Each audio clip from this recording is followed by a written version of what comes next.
Inclinons la tête. Cher Père Céleste, nous te remercions ce soir parce que tu exauces nos prières. Cette chère femme, la pauvre, elle est étendue là. L'intervention chirurgicale qu'elle a subie n'a pas réussi. Mais, ô Dieu, nous nous rappelons que la toute première intervention chirurgicale qui a été pratiquée sur terre, c'est toi-même qui l'as pratiquée. Tu as retiré une côte du côté d'Adam, refermé l'incision et formé une épouse. Ô Père, je prie ce soir que ta main descende maintenant à accomplir cette grande chose que nous demandons. Et ces autres personnes, Seigneur, cette femme qui souffre d'oppression mentale, toutes les autres personnes qui ont des requêtes, nous te les remettons simplement, Père, de tout notre cœur, au nom de Jésus-Christ. Amen.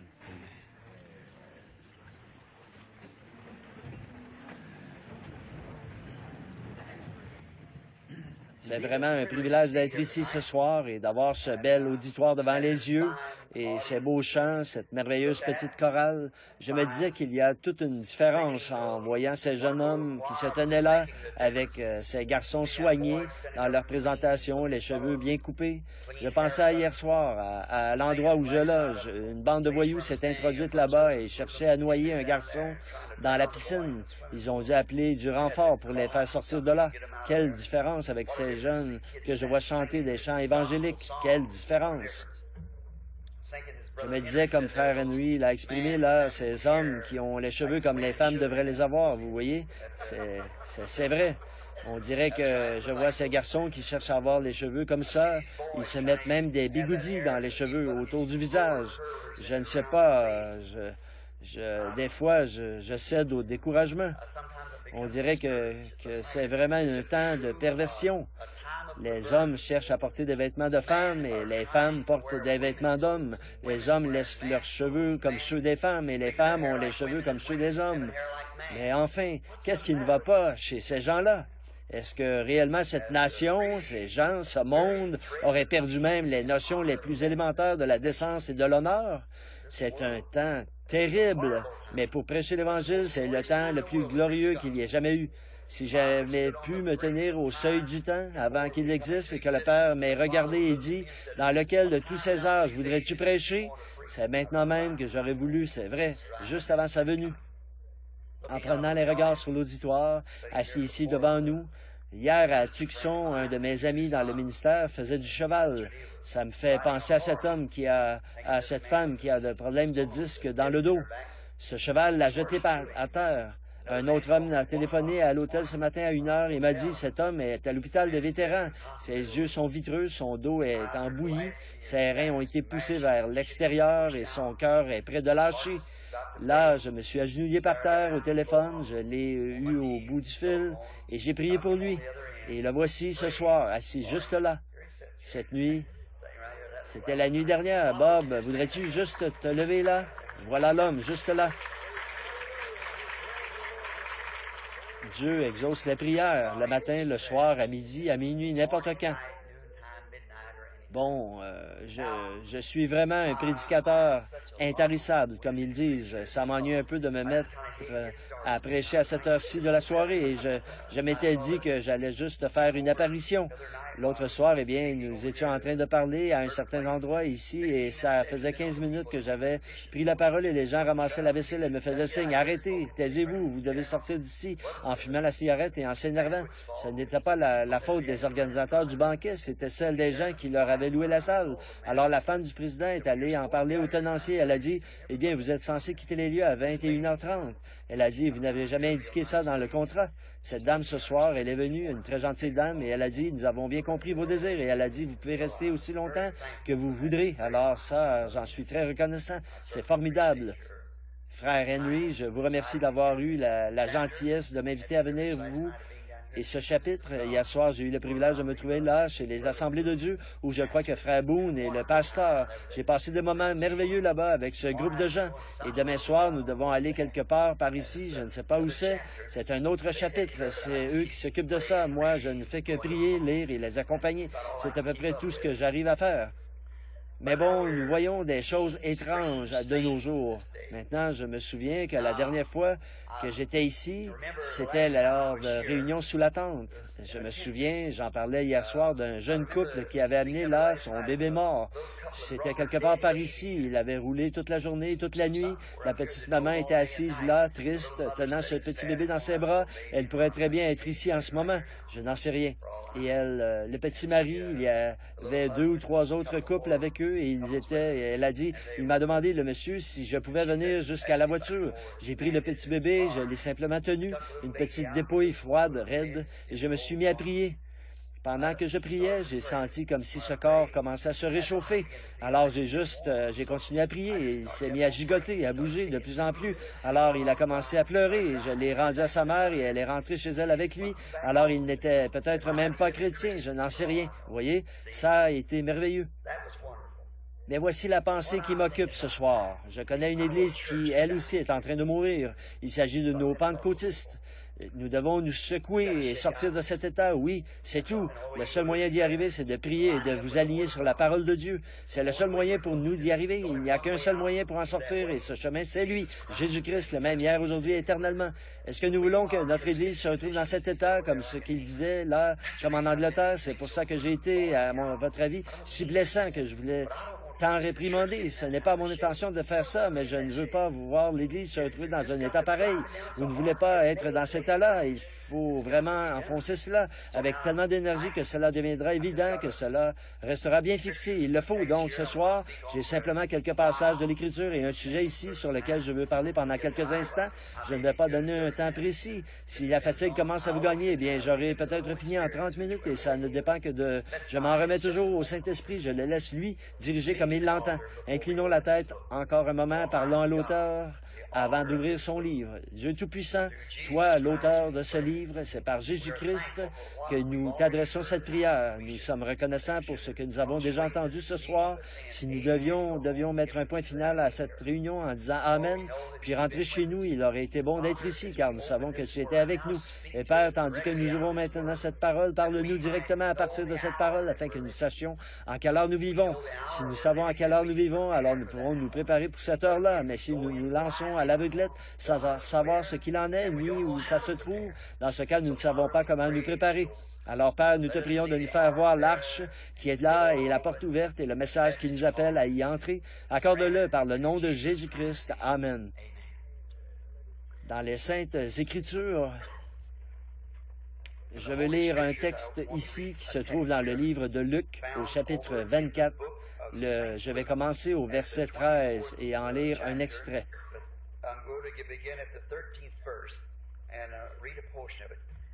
Et voici, le même jour, 2 disciples venaient d'un village nommé Emmaüs, éloigné de Jérusalem de 60 stades, et ils s'entretenaient tout ce qui s'était passé.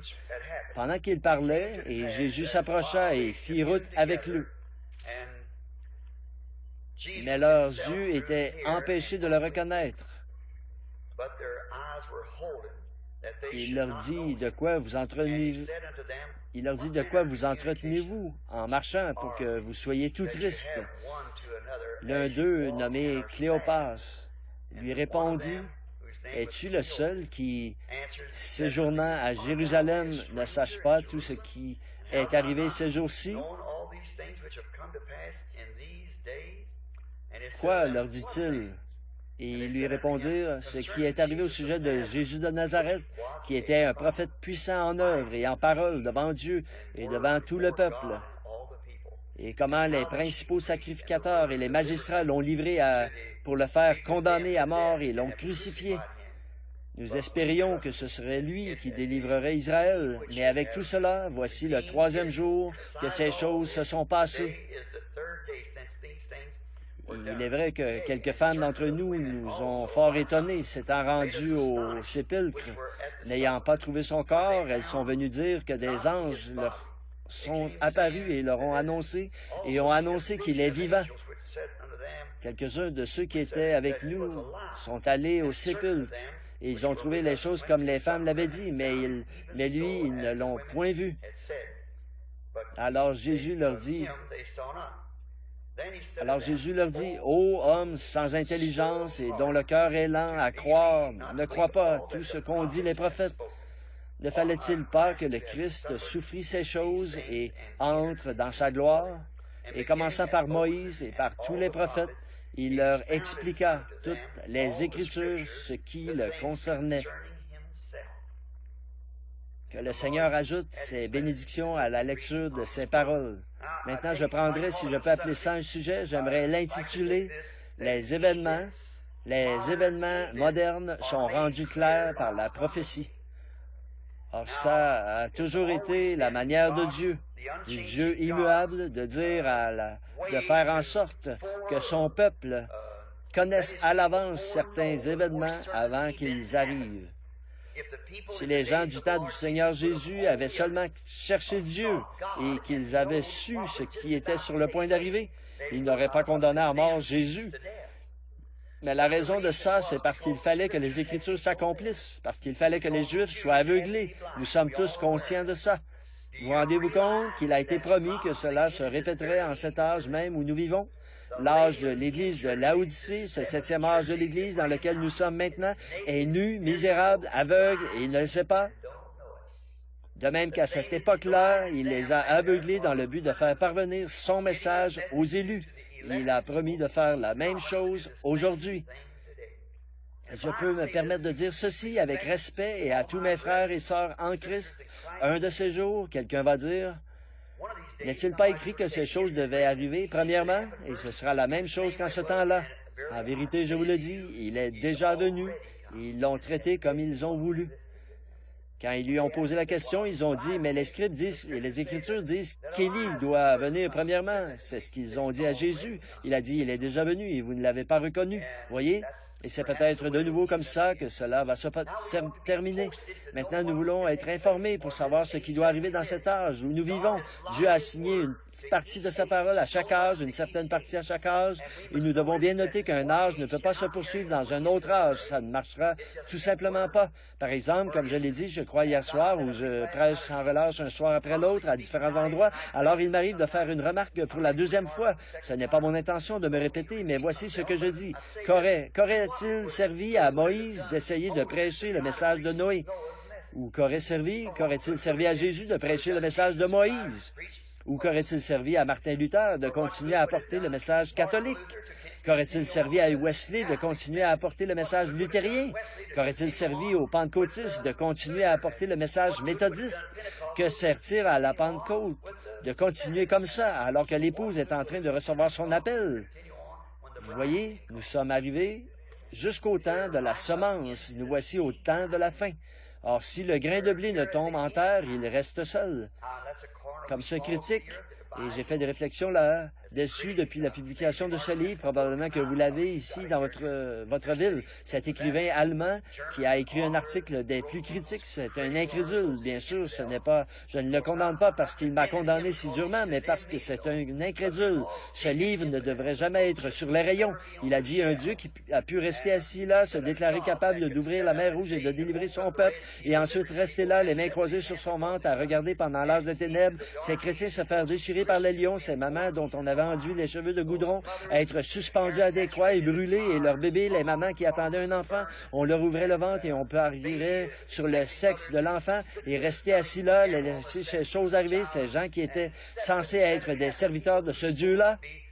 Vous voyez, l'Écriture est du domaine de l'inspiration. Vous ne pourrez jamais connaître l'Écriture rien qu'en vous asseyant pour la lire d'un point de vue théologique ou d'un point de vue pédagogique. Ça n'a jamais marché. Il n'y a pas longtemps, je parlais avec un ministre baptiste. Il disait, tant que nous n'apprendrons pas les termes grecs exacts, tant que nous, j'ai dit au concile de Nicée, même avant, il se disputait au sujet des termes grecs de la Bible. Vous ne la connaîtrez jamais. La Bible doit être révélée par inspiration. Il n'y a que ça, la révélation. J'ai dit à Pierre, sur ce roc, la révélation qui révèle qui il est. Tu es heureux, Simon, fils de Jonas, ce ne sont pas la chair et le sang qui t'ont révélé cela, mais c'est mon Père qui est dans les cieux qui t'a révélé cela. Sur ce roc, je bâtirai mon Église. Pas sur Pierre, pas sur lui-même, mais sur la révélation spirituelle de qui il était. Et il est la parole. Jean 1, au commencement était la parole, et la parole était avec Dieu, et la parole était Dieu. Et la parole a été faite chair, et elle a habité parmi nous. Hébreux 13:8, il est le même hier, aujourd'hui et éternellement. Donc, nous vivons au jour où la manifestation de la parole de Dieu doit venir à un âge différent de l'âge pentecôtiste. Et c'est vrai. Souvenez-vous, je ne suis pas instruit, mais on ne peut pas faire mieux que la nature, parce que Dieu agit en continuité avec la nature. Tout comme je l'ai déjà dit, le soleil se lève et se couche. Il traverse la journée comme l'âge scolaire. Il meurt le soir pour se lever de nouveau le matin suivant. Les arbres font descendre la sève en hiver. Elles descendent dans les racines et remontent au printemps. Remarquez, il a comparé cela à un grain de blé. L'épouse, la raison pour laquelle Dieu devait laisser les choses aller comme ça, cette bonne Église véritable et authentique qui avait été établie le jour de la Pentecôte, qui avait grandi et grandi depuis le jour de la Pentecôte et qui était devenue une Église glorieuse, il fallait qu'elle tombe en terre pendant l'âge des ténèbres et qu'elle soit ensevelie comme le sont toutes les semences. Il fallait qu'elle meure pour pouvoir réapparaître au moment de la Réforme. Elle est apparue en la personne d'une réforme. Martin Luther, à partir de là, c'était pareil à une tige de blé qui grandit. Ce qui apparaît en premier, ce sont deux petites feuilles, puis ça continue, d'autres feuilles viennent s'ajouter. Martin Luther est apparu, puis Zwingli, et ainsi de suite, Calvin, et alors qu'il continue à avancer, finalement, ça se retrouve dans l'aigrettes. Or, ça, c'était John Wesley, dans l'âge de Wesley. Elle contenait le pollen qu'elle a fait retomber. De là est sorti l'âge pentecôtiste, tellement proche, tout à fait semblable à un vrai grain de blé, si vous regardez la tige. Mais si vous prenez ce blé et que vous l'ouvrez, il ne contient aucun grain du tout. Ce n'est que la balle qui a la forme du grain, mais elle se trouve là dans un but de protéger le grain jusqu'à... Si le soleil le frappait comme ça, il le tuerait. Il doit rester là-dedans jusqu'à un certain moment, et alors toute la vie quitte la balle, comme elle a quitté la tige, comme elle a quitté le pollen. Elle quitte la balle et entre dans le blé, alors il reprend exactement la forme qu'il avait quand il était en terre. Or, nous savons tous que chaque fois qu'un message est donné, en l'espace de 3 ans, ils forment une organisation. Quand ils le font, ça le tue sur le champ. Ça l'a fait du temps de Luther, en effet, ça l'a fait du temps de Wesley, ça l'a fait du temps d'Alexander Campbell et de tous les autres, et ça l'a fait du temps de la Pentecôte. Parfaitement. Voyez, on en arrive là, et ils deviennent tous formalistes, et ils dévient, et ils ne peuvent pas recevoir de nouvelles révélations. Ils sont installés là, c'est là qu'ils sont et c'est là qu'ils meurent. Et la vie passe à travers ça et continue plus loin pour former le blé. Et quand le blé apparaît, cette vie qui a cheminé à travers le blé, la résurrection manifeste la totalité de la chose. Oui, elle le manifeste pour l'enlèvement. Maintenant, souvenez-vous, ce message a d'abord commencé avec la guérison divine, la manifestation de miracles. Or, si Dieu avait donné le départ à cela dans une église ordinaire comme ce que nous avions déjà, alors ça n'aurait pas été Dieu. Dieu n'a pas à se donner en spectacle. Il n'a pas à faire ces choses pour nous divertir, comme nous, les Américains. Ils sommes habitués au divertissement. Mais il le fait pour attirer l'attention des gens, pour leur indiquer qu'il est sur le point de faire quelque chose. Regardez-le quand lui-même est venu. Le merveilleux petit prophète, le rabbin, le prophète de Galilée. Or, son ministère est merveilleux. Il était le bienvenu dans toutes les églises. Mais un jour, il s'est assis, il a dit, « Moi et mon père, nous sommes un. » Oh là là, ça, c'était exclu. Débarrassez-vous de ce gars-là. Si vous ne mangez pas la chair du Fils de l'homme et si vous ne buvez pas son sang, vous n'avez point la vie en vous-même. Mais c'est un vampire. Éloignez-vous d'une telle personne. Voyez, quelque chose devait faire suite à ce signe. Vous voyez, quelque chose a suivi. La balle l'a contenu, mais maintenant la balle se retire. Il le faut. Et souvenez-vous, 20 ans ont passé. Il n'y a pas d'autres dénominations qui sont sorties de ça. Il n'y en aura pas. Nous sommes à la fin des dénominations. Le blé s'est formé. Mais ce qui arrive au blé maintenant, on ne peut pas. Il faut qu'il reste en présence du Fils pour mûrir avant que la moissonneuse le ramasse. Maintenant, les événements que nous voyons se produire, ils sont clairement montrés dans la Bible, ce qui concerne chaque âge. Nous pensons que nous sommes tous déphasés, mais ce n'est pas le cas. Tout se déroule en conformité parfaite avec la parole de Dieu. Or, la Bible est un livre différent de tout autre livre sacré. Il n'y a pas de livre comme la Bible, parce que la Bible est Dieu sous forme de parole. Voyez, une parole est une pensée exprimée. La pensée de Dieu a exprimé cela, ses paroles à travers les prophètes, et ceux-ci ont écrit la Bible qui est sous forme de parole. Et Jésus l'a appelée une semence, et toute semence produira selon son espèce si elle se trouve dans le bon environnement, la bonne atmosphère. Donc ce livre est de prophétie, il prédit des événements futurs. Or, le livre contient l'entière révélation de Jésus-Christ.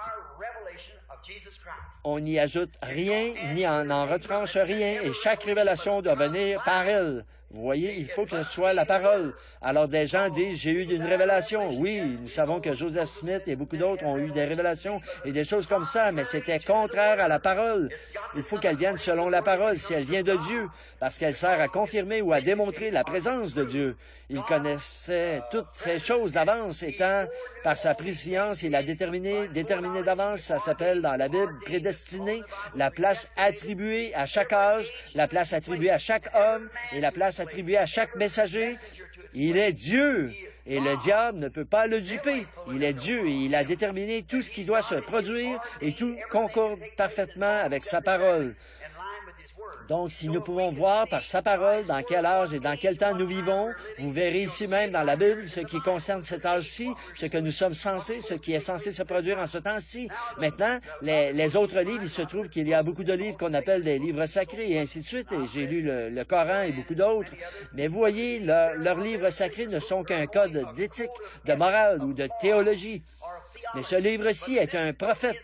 Il est différent de tout autre livre. La Bible est la parole de Dieu qui prédit l'avenir, il prédit les choses parce qu'il en a été prévenu.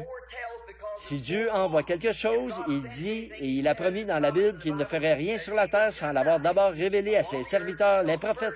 Ça, c'est Amos 3:7. Et Dieu ne peut pas mentir. Il le révèle, cela a été sa manière de faire tout au long des âges. Il n'a jamais manqué de le faire.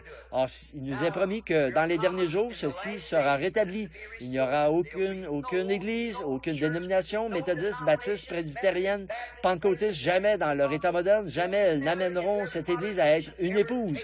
Elles ne le peuvent pas, elles échouent. Elles sont trop en guerre l'une contre l'autre et la mondanité s'est infiltrée et tout, et elles sont mortes sur place. Et donc Dieu le sait.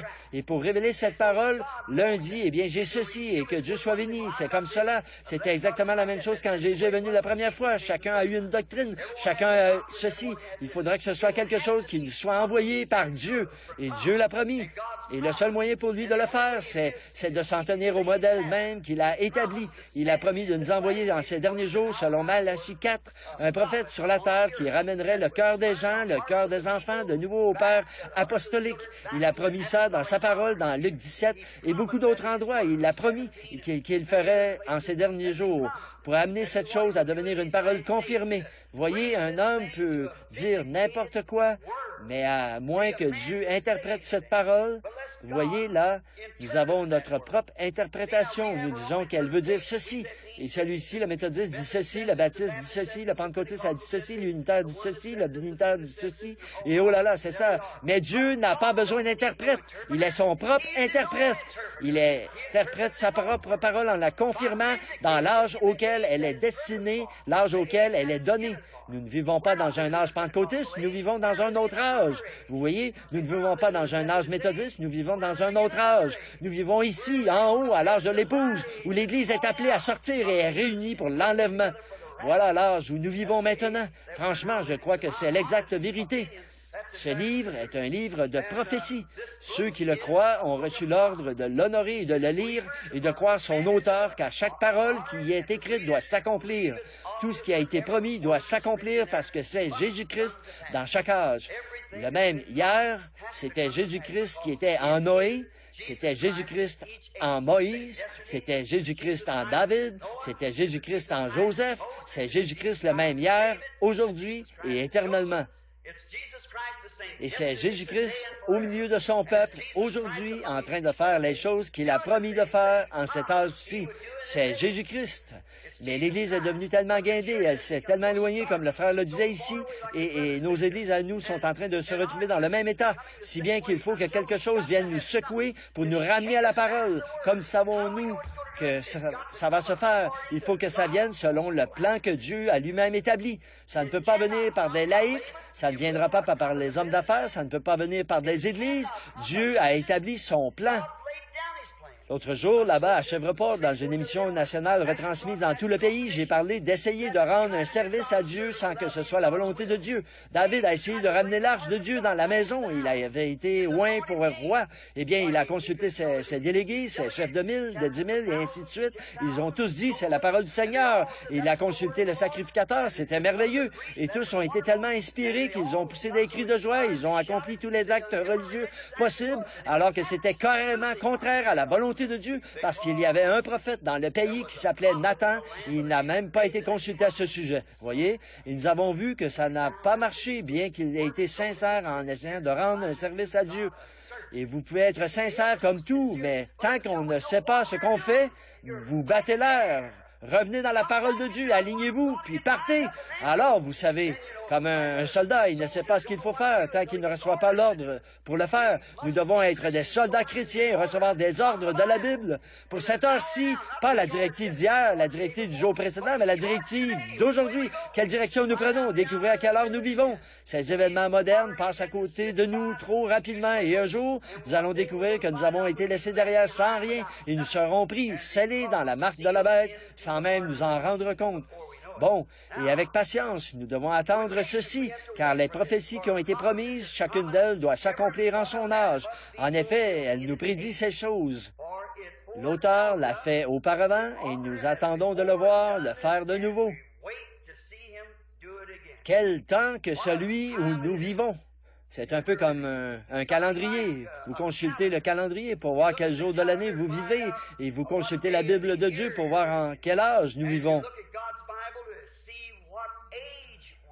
Nous ne vivons pas dans l'âge méthodiste, l'âge baptiste. Nous vivons dans l'âge de l'épouse, l'appel pour la ramener à Dieu à travers un canal qu'il a promis d'utiliser pour la ramener.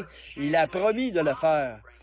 Et comme ça s'est produit dans chaque âge, les gens laissent des hommes y ajouter leur propre interprétation par la théologie et ils refusent d'en croire la confirmation divine de Dieu.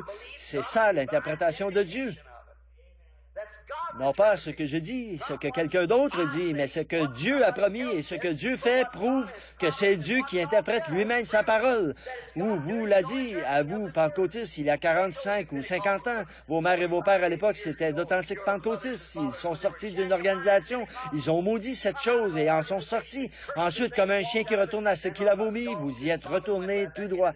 Vous avez fait la même chose que ce qui avait tué cette Église. Vous avez tué la vôtre par cette même chose. Rien contre les gens qui s'y trouvent, rien contre, mais ce sont les systèmes de la chose qui produisent cela. Chez moi, je rentre chez moi. Je ne prêche pas ces choses à la réunion d'un autre homme. Je vais prêcher sur la trace du serpent. Écoutez ça, si vous recevez les bandes. Et remarquez, ils n'ont pas reconnu la confirmation des prophéties de la parole de Dieu qui était en train de s'accomplir. Si c'est sacrificateur, ils avaient une idée bien arrêtée de la manière dont le Messie allait venir. Ils savaient ce qui allait se produire. Les pharisiens avaient leurs idées, les sadducéens, les hérodiens et tout, ils avaient leurs idées, mais il est venu, non pas, il est venu d'une manière contraire à l'idée de chacun d'eux, mais en conformité exacte avec la parole. Jésus a dit que c'était là la même chose. Si vous m'aviez connu, vous auriez connu mon jour. Si vous l'avez connu, vous dites, eh bien, Moïse, nous avons Moïse. Il a dit comment? Si vous croyez Moïse, vous me croyez aussi, parce qu'il a écrit à mon sujet. Mais voyez, pendant que Dieu confirmait exactement ce qu'il avait promis, eux, l'idée qu'ils s'en étaient faite, c'est que Jésus devait venir d'une manière pleine de dignité, et je veux dire le Messie. Il fallait que le Messie vienne directement dans leur groupe, sinon il n'était pas le Messie. Eh bien, c'est presque comme ça aujourd'hui. Si vous ne regardez pas à travers mes lunettes, vous ne voyez rien du tout. Vous voyez, donc c'est exactement comme ça. Nous c'est la vérité. Nous n'avons vraiment pas envie de l'admettre, mais c'est absolue vérité. Dans Hébreux 1:1, Dieu autrefois a écrit la Bible par le moyen qu'il avait lui-même choisi. Il ne l'a jamais écrite par des théologiens, il ne l'interprète pas non plus par des théologiens. Jamais il n'y a eu du temps où les théologiens aient eu une interprétation de la parole de Dieu. L'interprétation vient uniquement à un prophète. Et le seul moyen de nous de sortir au jour de ce gâchis, c'est que Dieu nous envoie ce prophète. Exactement, c'est le seul moyen d'y arriver. On y a cru, on l'a attendu, et il y a l'accomplissement. Vous voyez, ce n'est pas par l'homme qu'il a été écrit, mais c'est par Dieu qu'il a été écrit. Ce n'est pas le livre d'un homme, ce n'est pas le livre d'un théologien, c'est le livre de Dieu qui est un livre de prophétie écrit par les prophètes et interprété par les prophètes. La Bible dit, la parole du Seigneur vient aux prophètes. Exactement. Cela a été illustré ou démontré de façon vraiment magnifique quand Jésus est venu sur terre et que Jean était le prophète de ce jour-là et qu'il prophétisait. Ils ont dit, « Oh, es-tu en train de nous dire que Dieu va démolir nos grandes associations ici et toutes ces choses et qu'il viendra un temps où on n'adorera plus dans nos temples? » Il disait qu'il viendrait un temps où Dieu ferait de l'agneau de Dieu d'un homme un sacrifice. Il disait qu'il le reconnaîtrait lorsqu'il viendrait. Il disait, il était tellement sûr de son message qu'il a dit, il en est ce moment même au milieu de vous. Et vous ne le savez pas, et il est là, au milieu de vous, et vous ne le savez pas. Un jour, quand Jésus s'est avancé, Jean a levé les yeux, et il a vu ce signe au-dessus de lui, il a dit, « Voici l'agneau de Dieu qui ôte le péché du monde. » À la minute même, alors Jésus a su qu'il était confirmé devant les gens.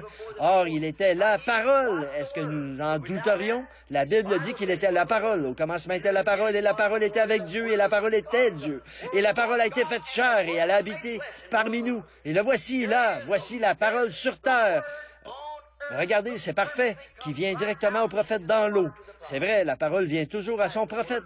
Donc, nous ne devons pas nous attendre à ce qu'elle vienne aux théologiens. Nous ne devons pas nous attendre à ce qu'elle vienne aux dénominations. Elle doit venir par le canal de Dieu qu'il nous a annoncé d'avance. Et c'est par ce seul moyen-là qu'elle viendra toujours. Elle sera haïe, méprisée, rejetée. Quand elle viendra vraiment, elle sera repoussée et tout, mais Dieu le fera quand même. Elle a été rejetée en Jésus-Christ. Elle a été rejetée en Jean. Elle a été rejetée avec Jérémie. Elle a été rejetée avec Moïse. C'est toujours comme ça. Mais Dieu continue toujours à avancer par le moyen qu'il a promis d'utiliser pour le faire. Oui, monsieur, il ne manque jamais de le faire en utilisant le même moyen.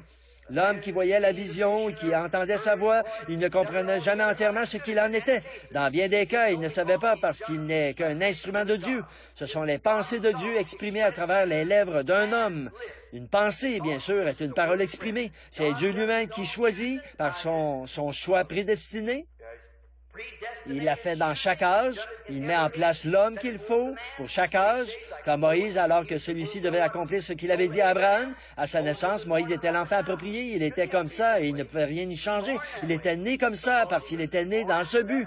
Donc, nous constatons que c'est ce que Dieu fait dans chaque âge. C'est Dieu lui-même qui choisit par son propre choix prédestiné. Il choisit ses prophètes et autres pour l'âge. Il établit sa nature, la nature de cet homme, le style de prédication de cet homme en rapport avec le don qu'il a, et tout ce qu'il fait sert à relever le défi de cette époque-là. C'est Dieu qui crée cet homme et qui l'a envoyé, et dans sa pensée à lui, comme je l'ai prêché hier soir, nous sommes un germe du gène de Dieu. Il savait que cet homme serait là, dans cet âge-là, avant même qu'il y ait une molécule, une lumière ou quoi que ce soit d'autre sur la terre. En effet, vous êtes un gène de votre père, et vous étiez dans votre père. Cependant, votre père n'était pas en communion avec vous parce vous étiez là, à l'intérieur, mais vous ne le saviez pas, et lui ne le savait pas. Mais vous avez été manifesté pour que qu'il puisse être en communion avec vous. Et vous, en étant né de nouveau, vous êtes né de la vie éternelle. Et c'est là la seule forme de vie éternelle, c'est la vie de Dieu. Zoé, le mot grec Zoé, la seule forme de vie éternelle. Alors, si vous êtes un fils de Dieu ou une fille de Dieu, vous étiez en Dieu tout le temps. Mais il savait dans quel terrain et dans quel temps vous seriez planté. Donc maintenant, vous avez été fait une créature, un fils de Dieu manifesté comme fils ou fille de Dieu pour relever le défi de cette heure, pour confirmer le Dieu vivant et vrai de cette heure, le message qui est proclamé en ce temps-ci. C'est vrai. Vous avez été fait là avant la fondation du monde, sinon, si vous n'avez pas été choisi de cette manière, peu importe combien vous essayez d'imiter cela, vous n'y arriverez jamais. Comment peut-on faire sortir du sang d'un navet alors qu'il n'y a pas de sang dedans? C'est pour cette raison que je cherche à dire à propos, les gens pensent que nous crions contre les femmes à propos des cheveux courts, et les gens qui me disent, parce que je dis ces choses, vous allez détruire votre ministère, détruire un ministère que Dieu lui-même a ordonné, loin de là. Et quand les gens entendent la parole de Dieu, quand un bébé est conçu dans le sein d'une mère, quand cette cellule entre là, une autre cellule vient s'y ajouter, ce n'est pas une cellule humaine, puis celle d'un chien, puis celle d'un chat, puis celle de quelque chose d'autre, c'est nettement, complètement un être humain. De même, quand un homme est né de l'Esprit de Dieu, il n'injecte rien dans sa vie, c'est la pure parole de Dieu confirmée pour cette heure-là. Il reçoit la parole de Dieu dans sa totalité. Il n'y introduit ni credo, ni rien d'autre. C'est la pure parole de Dieu, sans mélange, manifestée parmi nous.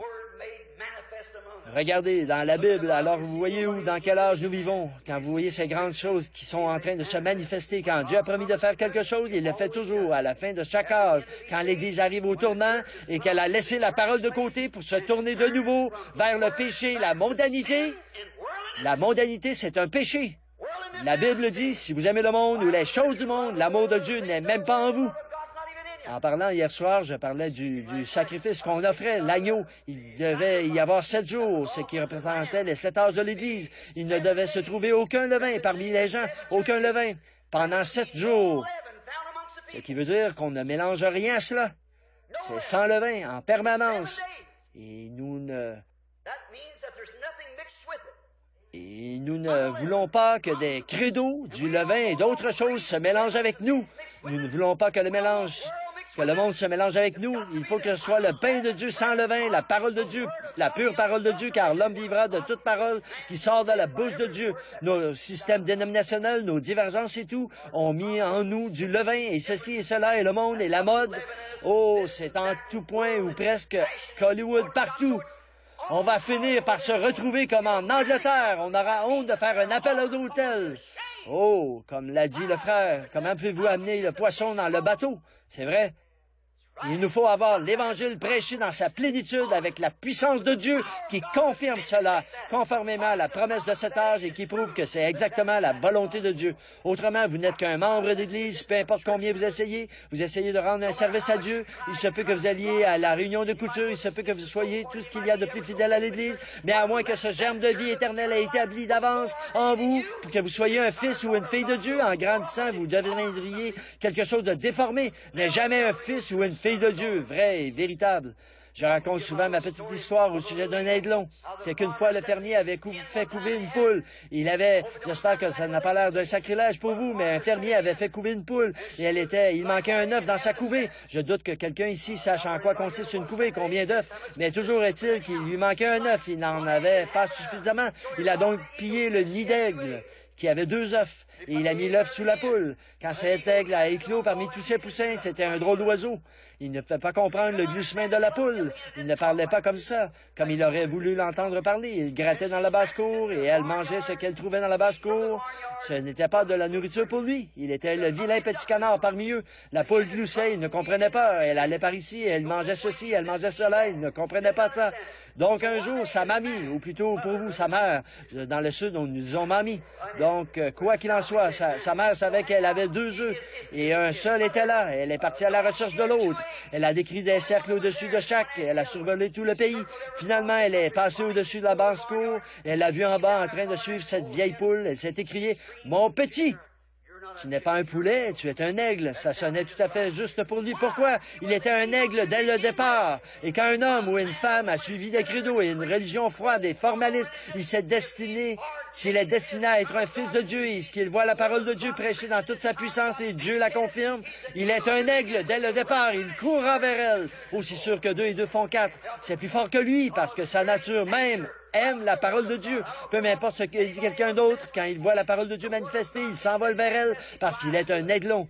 Comme on le raconte, il a dit « Maman, comment vais-je faire pour monter depuis ici? » Et il a dit « Tu n'as qu'à faire un saut et je t'attraperai. » C'est tout ce que vous devez faire, c'est sauter sur vos pieds, faire un saut vers Dieu, vers une promesse. Seigneur Jésus, je te crois de tout mon cœur. Je crois le message de l'heure.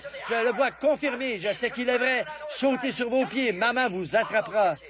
Ne vous inquiétez pas, vous êtes un aigle, elle sera juste là pour vous attraper. Oh, nous sommes conscients que nous vivons à une époque extraordinaire, à une époque très importante, mais quand les croyants voient la vérité de cette Bible se confirmer, cette confirmation même, c'est la preuve que Dieu est là-dedans, absolument. C'est à ce moment-là que la parole promise, que Dieu a promise, se fait connaître. La semence a jailli, et il voit ce qu'il en est, et il y croit. D'autres ne peuvent simplement pas voir ce qu'il en est. Pour une raison ou pour une autre, ils resteront assis là à regarder cela. Vous savez, j'ai prêché assez énergiquement d'un bout à l'autre de ce pays qu'il ne devrait pas y avoir une seule femme aux cheveux courts dans le pays. Mais chaque fois que je reviens, il y en a plus. Qu'est-ce qui se passe? Il y a quelque chose qui ne va pas. Vous savez que la parole dit ça. Vous dites, eh bien, ça ne change rien à l'affaire, ça. Si ça change quelque chose. Il y a un brave frère qui a dit, je vais imposer les mains, frère Branham, je vous aime. Vous êtes en train de détruire votre ministère. Il a dit, ce n'est pas à vous de parler de ça aux femmes. Il a dit, laissez les pasteurs le faire. J'ai dit, mais ils ne le font pas. J'ai dit maintenant, il a dit, eh bien, ça ne vous regarde pas. Contentez-vous de prier pour les malades. J'ai dit, ça regarde qui alors? J'ai été appelé à prêcher l'Évangile. Il a dit, alors je vais vous imposer les mains et demander à Dieu d'enlever ça. J'ai dit, si vous me laissez vous imposez les mains à vous aussi. Voyez, j'ai dit, je prierai que Dieu vous ouvre les yeux et que vous le voyez. Donc, c'est vrai, il a dit, vous devriez prêcher. Les gens croient que vous êtes un serviteur, un prophète de Dieu. Il a dit, vous devriez enseigner à ces femmes à recevoir de grands dons, à prophétiser et tout ça. J'ai dit, comment puis-je leur enseigner la job alors qu'elles ne veulent pas même croire le ABC? Voyez, c'est vrai, on ne peut pas faire ça. C'est vraiment comme ça dans chaque... C'est vrai, si vous ne faites pas faire les choses ordinaires, comment allez-vous faire les choses spirituelles, les choses naturelles? Certainement, frères, sœurs, ça peut avoir l'air d'une plaisanterie, mais c'est l'Évangile. C'est la vérité de l'Évangile, c'est vrai. Remarquez, nous constatons aujourd'hui que les gens, il y a bien des gens qui ne peuvent vraiment pas croire ça, même des gens remplis de l'Esprit. Je vais vous dire une chose que vous allez trouver dur à avaler. Le baptême du Saint-Esprit ne veut pas dire que vous allez entrer, pas du tout, pas grâce à ça. Ça n'a rien à voir avec votre âme. C'est le baptême, vous voyez. Voici l'âme intérieure ici, dedans, qui doit venir de Dieu. Mais alors, à l'extérieur, vous avez 5 sens et 5 entrées pour entrer en contact avec votre demeure terrestre. À l'intérieur, vous avez un esprit et là, vous avez 5 sorties. Votre conscience et l'amour et ainsi de suite, 5 sorties à cet esprit. Souvenez-vous, dans cet esprit, vous pouvez être baptisé du véritable esprit de Dieu et néanmoins être perdu. C'est l'âme qui vit, qui a été prédestinée par Dieu. Jésus n'a-t-il pas dit, « Plusieurs viendront à moi en ce jour-là et diront, Seigneur, n'ai-je pas chassé des démons, fait de grandes et puissantes œuvres, prophétisé, manifesté les grands dons de Dieu? » Il a dit, « Retirez-vous de moi, vous qui commettez l'iniquité, je ne vous ai jamais même connu. » Plusieurs viendront en ce jour-là. Caïphe n'a-t-il pas prophétisé? Il était un démon. Nous constatons là, et ces sacrificateurs, ces grands hommes qui étaient censés être les grands dirigeants de ce temps-là, avec humilité et tout le reste, pourtant ils ont manqué de voir la parole de Dieu elle-même manifestée devant eux. Nous pourrions en prendre toute une série. J'ai inscrit ça ici. Que dire de Balaam? Il était vous dites, Dieu change d'avis. Il ne change pas d'avis. Quand Balaam s'est présenté là comme prophète, qu'il est allé là-bas, évêque, prédicateur, appelez-le comme vous voudrez, c'est un grand homme. Mais quand il a consulté Dieu pour savoir s'il fallait aller là-bas, maudire Israël, il ne les aimait pas dès le départ. Donc, quand il a demandé à y aller, Dieu a dit, n'y va pas. Alors, il a envoyé un dignitaire, un groupe peut-être de quelques évêques ou surveillants ou quelque chose comme ça, avec la plus d'instructions pour le persuader. Il est retourné le demander d'une voix à Dieu. Vous n'avez pas à le demander une seconde fois à Dieu. La première fois que Dieu le dit, c'est ça. Vous n'avez pas à attendre autre chose. Rebecca n'a pas attendu de recevoir le second ordre. Ils lui ont demandé, ils ont dit, veux-tu y aller? Que ce soit elle qui le dise. Elle a dit, j'irai. Elle avait été profondément inspirée par Dieu. Elle est devenue une des reines de la Bible pour avoir agi selon la pulsation de l'Esprit de Dieu, qui l'avait poussée à recevoir ce qui était l'absolue vérité, et elle l'a cru. Or, nous constatons que Balaam, lui, bien sûr, il ne pouvait pas voir. Il a regardé les gens qui disaient, bon, un instant, nous ici, nous sommes un grand peuple, un peuple important. Vous n'êtes qu'une bande de gens éparpillés. Vous voyez, et nous tous, nous croyons tous au même Dieu. C'est vrai, ils croyaient tous au même Dieu. Ils adorent tous Jéhovah. Regardez le sacrifice de Balaam, 7 autels, le nombre parfait de Dieu, les 7 églises, vous voyez, les 7 béliers, ce qui annonçait la venue du Seigneur. Fondamentalement, il était tout aussi fondamental que Moïse. Mais vous voyez, il n'y avait pas de confirmation divine. Là, il était l'un et l'autre prophète. Mais sous le ministère de Moïse, il y avait une colonne de feu surnaturelle, une lumière qui se tenait là au-dessus du camp. Il y avait la guérison divine. Il y avait un cri du roi dans le camp, de grands signes, la guérison divine, des prodiges et différentes choses qui s'accomplissaient parmi eux. C'était un signe qui indiquait qu'il y avait un Dieu vivant parmi ce peuple. Fondamentalement, l'un et l'autre avaient raison. Et Balaam a essayé de persuader les gens. Il les a ensorcelés, les a entraînés là-dedans. Quand? Juste avant qu'ils atteignent le pays promis. Encore un jour ou deux, et ils auraient été dans le pays promis.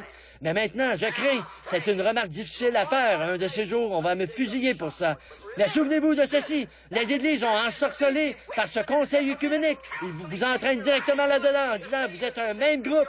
Vous n'êtes pas un même groupe. Sortez du milieu de ces choses et séparez-vous. Certainement, c'est vrai, nous devons nous tenir éloignés de ces choses, aussi loin que vous le pouvez.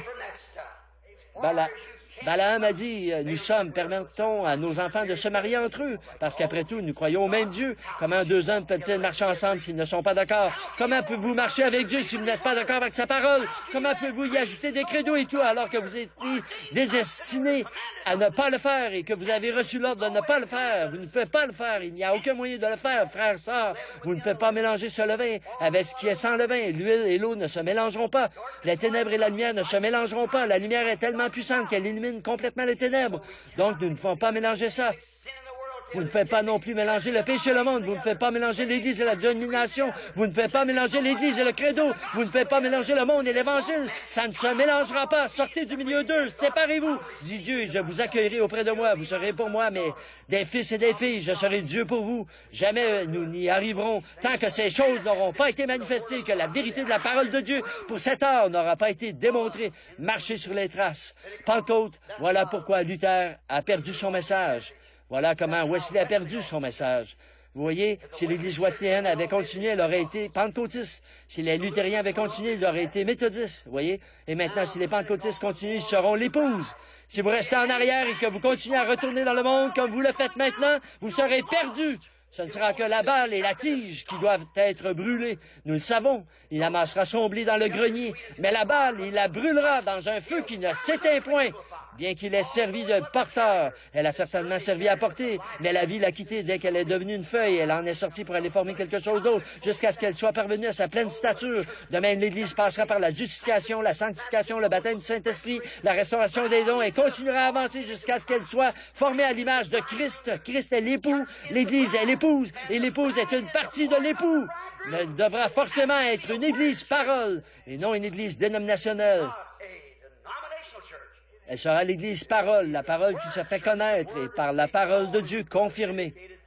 Balaam, lui, il ne peut pas voir la différence. Beaucoup ne le peuvent pas. Pharaon ne peut pas voir ce qu'il en était, bien que cela ait été confirmé devant ses yeux. Dathan ne peut pas voir ce qu'il en était. Dathan est venu là, il a vu Moïse, il savait. Il est allé là, il a dit, tu t'imagines que tu es le seul de toute la bande? Toute l'assemblée est sainte. Ça n'a jamais été la façon de faire de Dieu. Il aurait dû le savoir. Il a dit, eh bien, toute l'assemblée est sainte.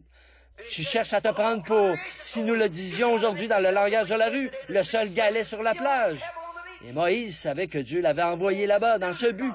Il a simplement dit, Seigneur, il est tombé à l'entrée du tabernacle. Il a dit, et Dieu a dit, sépare-toi de lui. Et il les a engloutis. Et souvenez-vous, le péché d'Israël a commis du fait de Balaam qui a dit, ils sont tous pareils. Ce péché n'a jamais été pardonné à Israël. Et regardez, je vais vous donner un chiffre frappant. Sur 2 millions de personnes qui ont quitté l'Égypte, 2 d'entre elles sont entrées dans le pays promis. Tous, ils ont mangé la même chose, ils ont tous dansé dans l'esprit, ils avaient tous tout en commun. Mais lorsque le temps de la séparation est venu, la parole s'est chargée de faire la séparation. C'est pareil aujourd'hui. La parole s'est chargée de faire la séparation lorsque le temps est venu. Il a dit, eh bien, voyons, nous sommes tellement proches. Regardez, la Bible dit, dans les derniers jours, les 2 esprits, Matthieu 24, seraient tellement proches que ça séduirait même les élus, si c'était possible. La balle ressemble tout à fait au blé, mais elle n'est pas le blé. Vous voyez, elle n'est pas le blé, mais elle y ressemble tout à fait. Vous voyez, tellement proche que ça séduirait même les élus.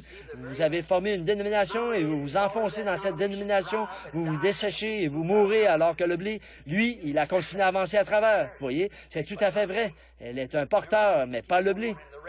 Souvenez-vous, le blé, et lui, il continue toujours à avancer. À la résurrection, toutes ces forces du blé montera directement dans le blé au moment où il formera la tête afin de paraître à la grande résurrection. Jamais pardonné. Arrêtez-nous ici un instant. J'espère que je ne vous étouffe pas. Mais regardez, je vais vous demander quelque chose. Prenons simplement ça. Disons, par exemple, que ce calcul soit juste. Lorsque le sperme du mâle et de la femelle arrive, si vous avez une certaine connaissance du système des éprouvettes ou du procédé utilisé, entre autres, pour l'hybridation du bétail, vous découvrirez que la décharge du mâle produit environ 1 million de germes et la décharge de la femelle produit 1 million d'ovules. Mais saviez-vous qu'il n'y a qu'un seul qui est fécond? C'est petit veau ou quoi que ce soit d'autre. Dans ces millions de germes, 1 million de germes, il y aura ce certain petit germe qui se fera un passage au milieu de tous les autres germes qui passera par-dessus eux et ira trouver cet ovule fécond et se glissera à l'intérieur et tous les autres mourront. Un seul d'entre eux a été destiné à la vie et les autres ne le sont pas. Bien qu'ils soient tous pareils, 1 sur 1 million. Et si c'était comme ça ce soir, il y a 500 millions, ce qu'on prétend, je pense, de chrétiens dans le monde. À peu près ce nombre-là, ce n'est qu'un chiffre approximatif. Si l'enlèvement avait lieu ce soir, alors parmi ceux qui sont vivants, il n'y aurait que 500 personnes qui partiraient.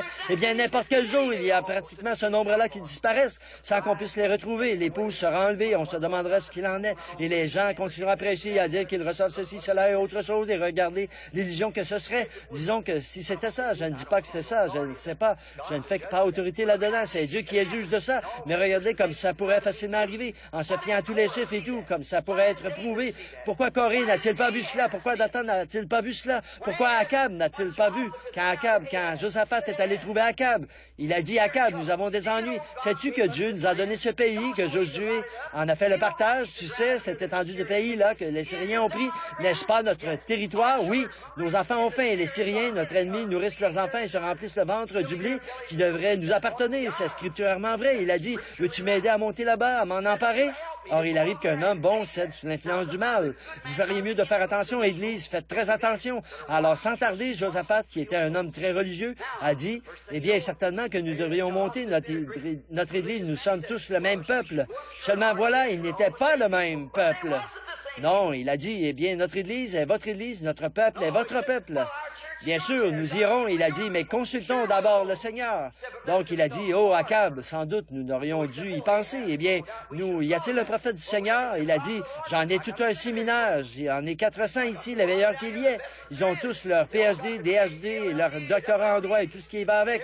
Ils sont tous, maintenant, souvenez-vous, ils étaient des prophètes hébreux, sortis d'une école de prophètes. Il a dit, fais-les venir, qu'on les entende. Maintenant, je crois que c'est Sédicias, le grand chef des évêques et de tous, qui s'est emparé là, présenté là. Il avait l'inspiration. Il avait l'inspiration, absolument.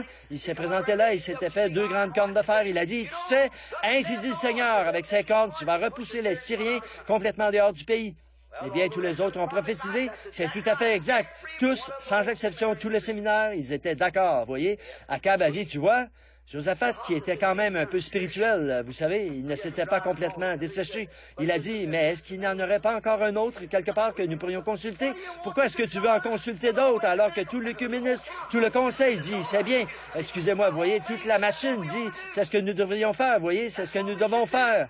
Il a dit, mais est-ce qu'il n'y en aurait pas encore un autre quelque part? Celui qui est bizarre, vous savez. Il a dit, oui, il y en a un. Il y en a un Miché, le fils de Jimla, mais je l'ai. Je le hais, c'est toujours comme ça. Je le hais parce qu'il réprimande toujours notre peuple. Il me maudit et il me parle de toutes les vilaines choses qui me concernent. Je haïs cet homme. Il a dit, que le roi ne parle pas comme ça. Il a dit, va le chercher. Ils sont donc allés trouver le fils de Jimla. Certains des évêques ou certains des anciens sont allés là-bas. Ils ont dit, bon, écoute, veux-tu réintégrer l'organisation? Dis la même chose qu'eux. Ils te reprendront. Mais il se trouvait que Dieu avait là un homme sur lequel ces gens ne pouvaient pas mettre la main. Dieu avait la main sur lui.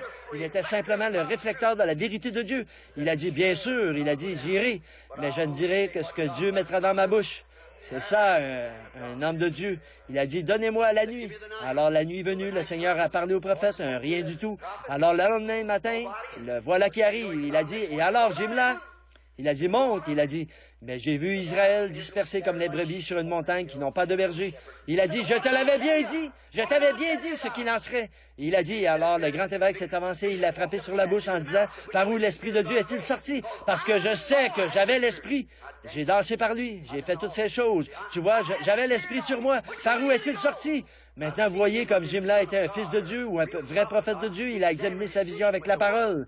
Si elle n'était pas selon la parole, elle était fausse, vous voyez. La parole pour cette heure-là, vous voyez. Or, il a dit, selon les Écritures, le pays leur appartenait, le pays était à eux. Selon leur Écriture, tout semblait juste, sauf une chose.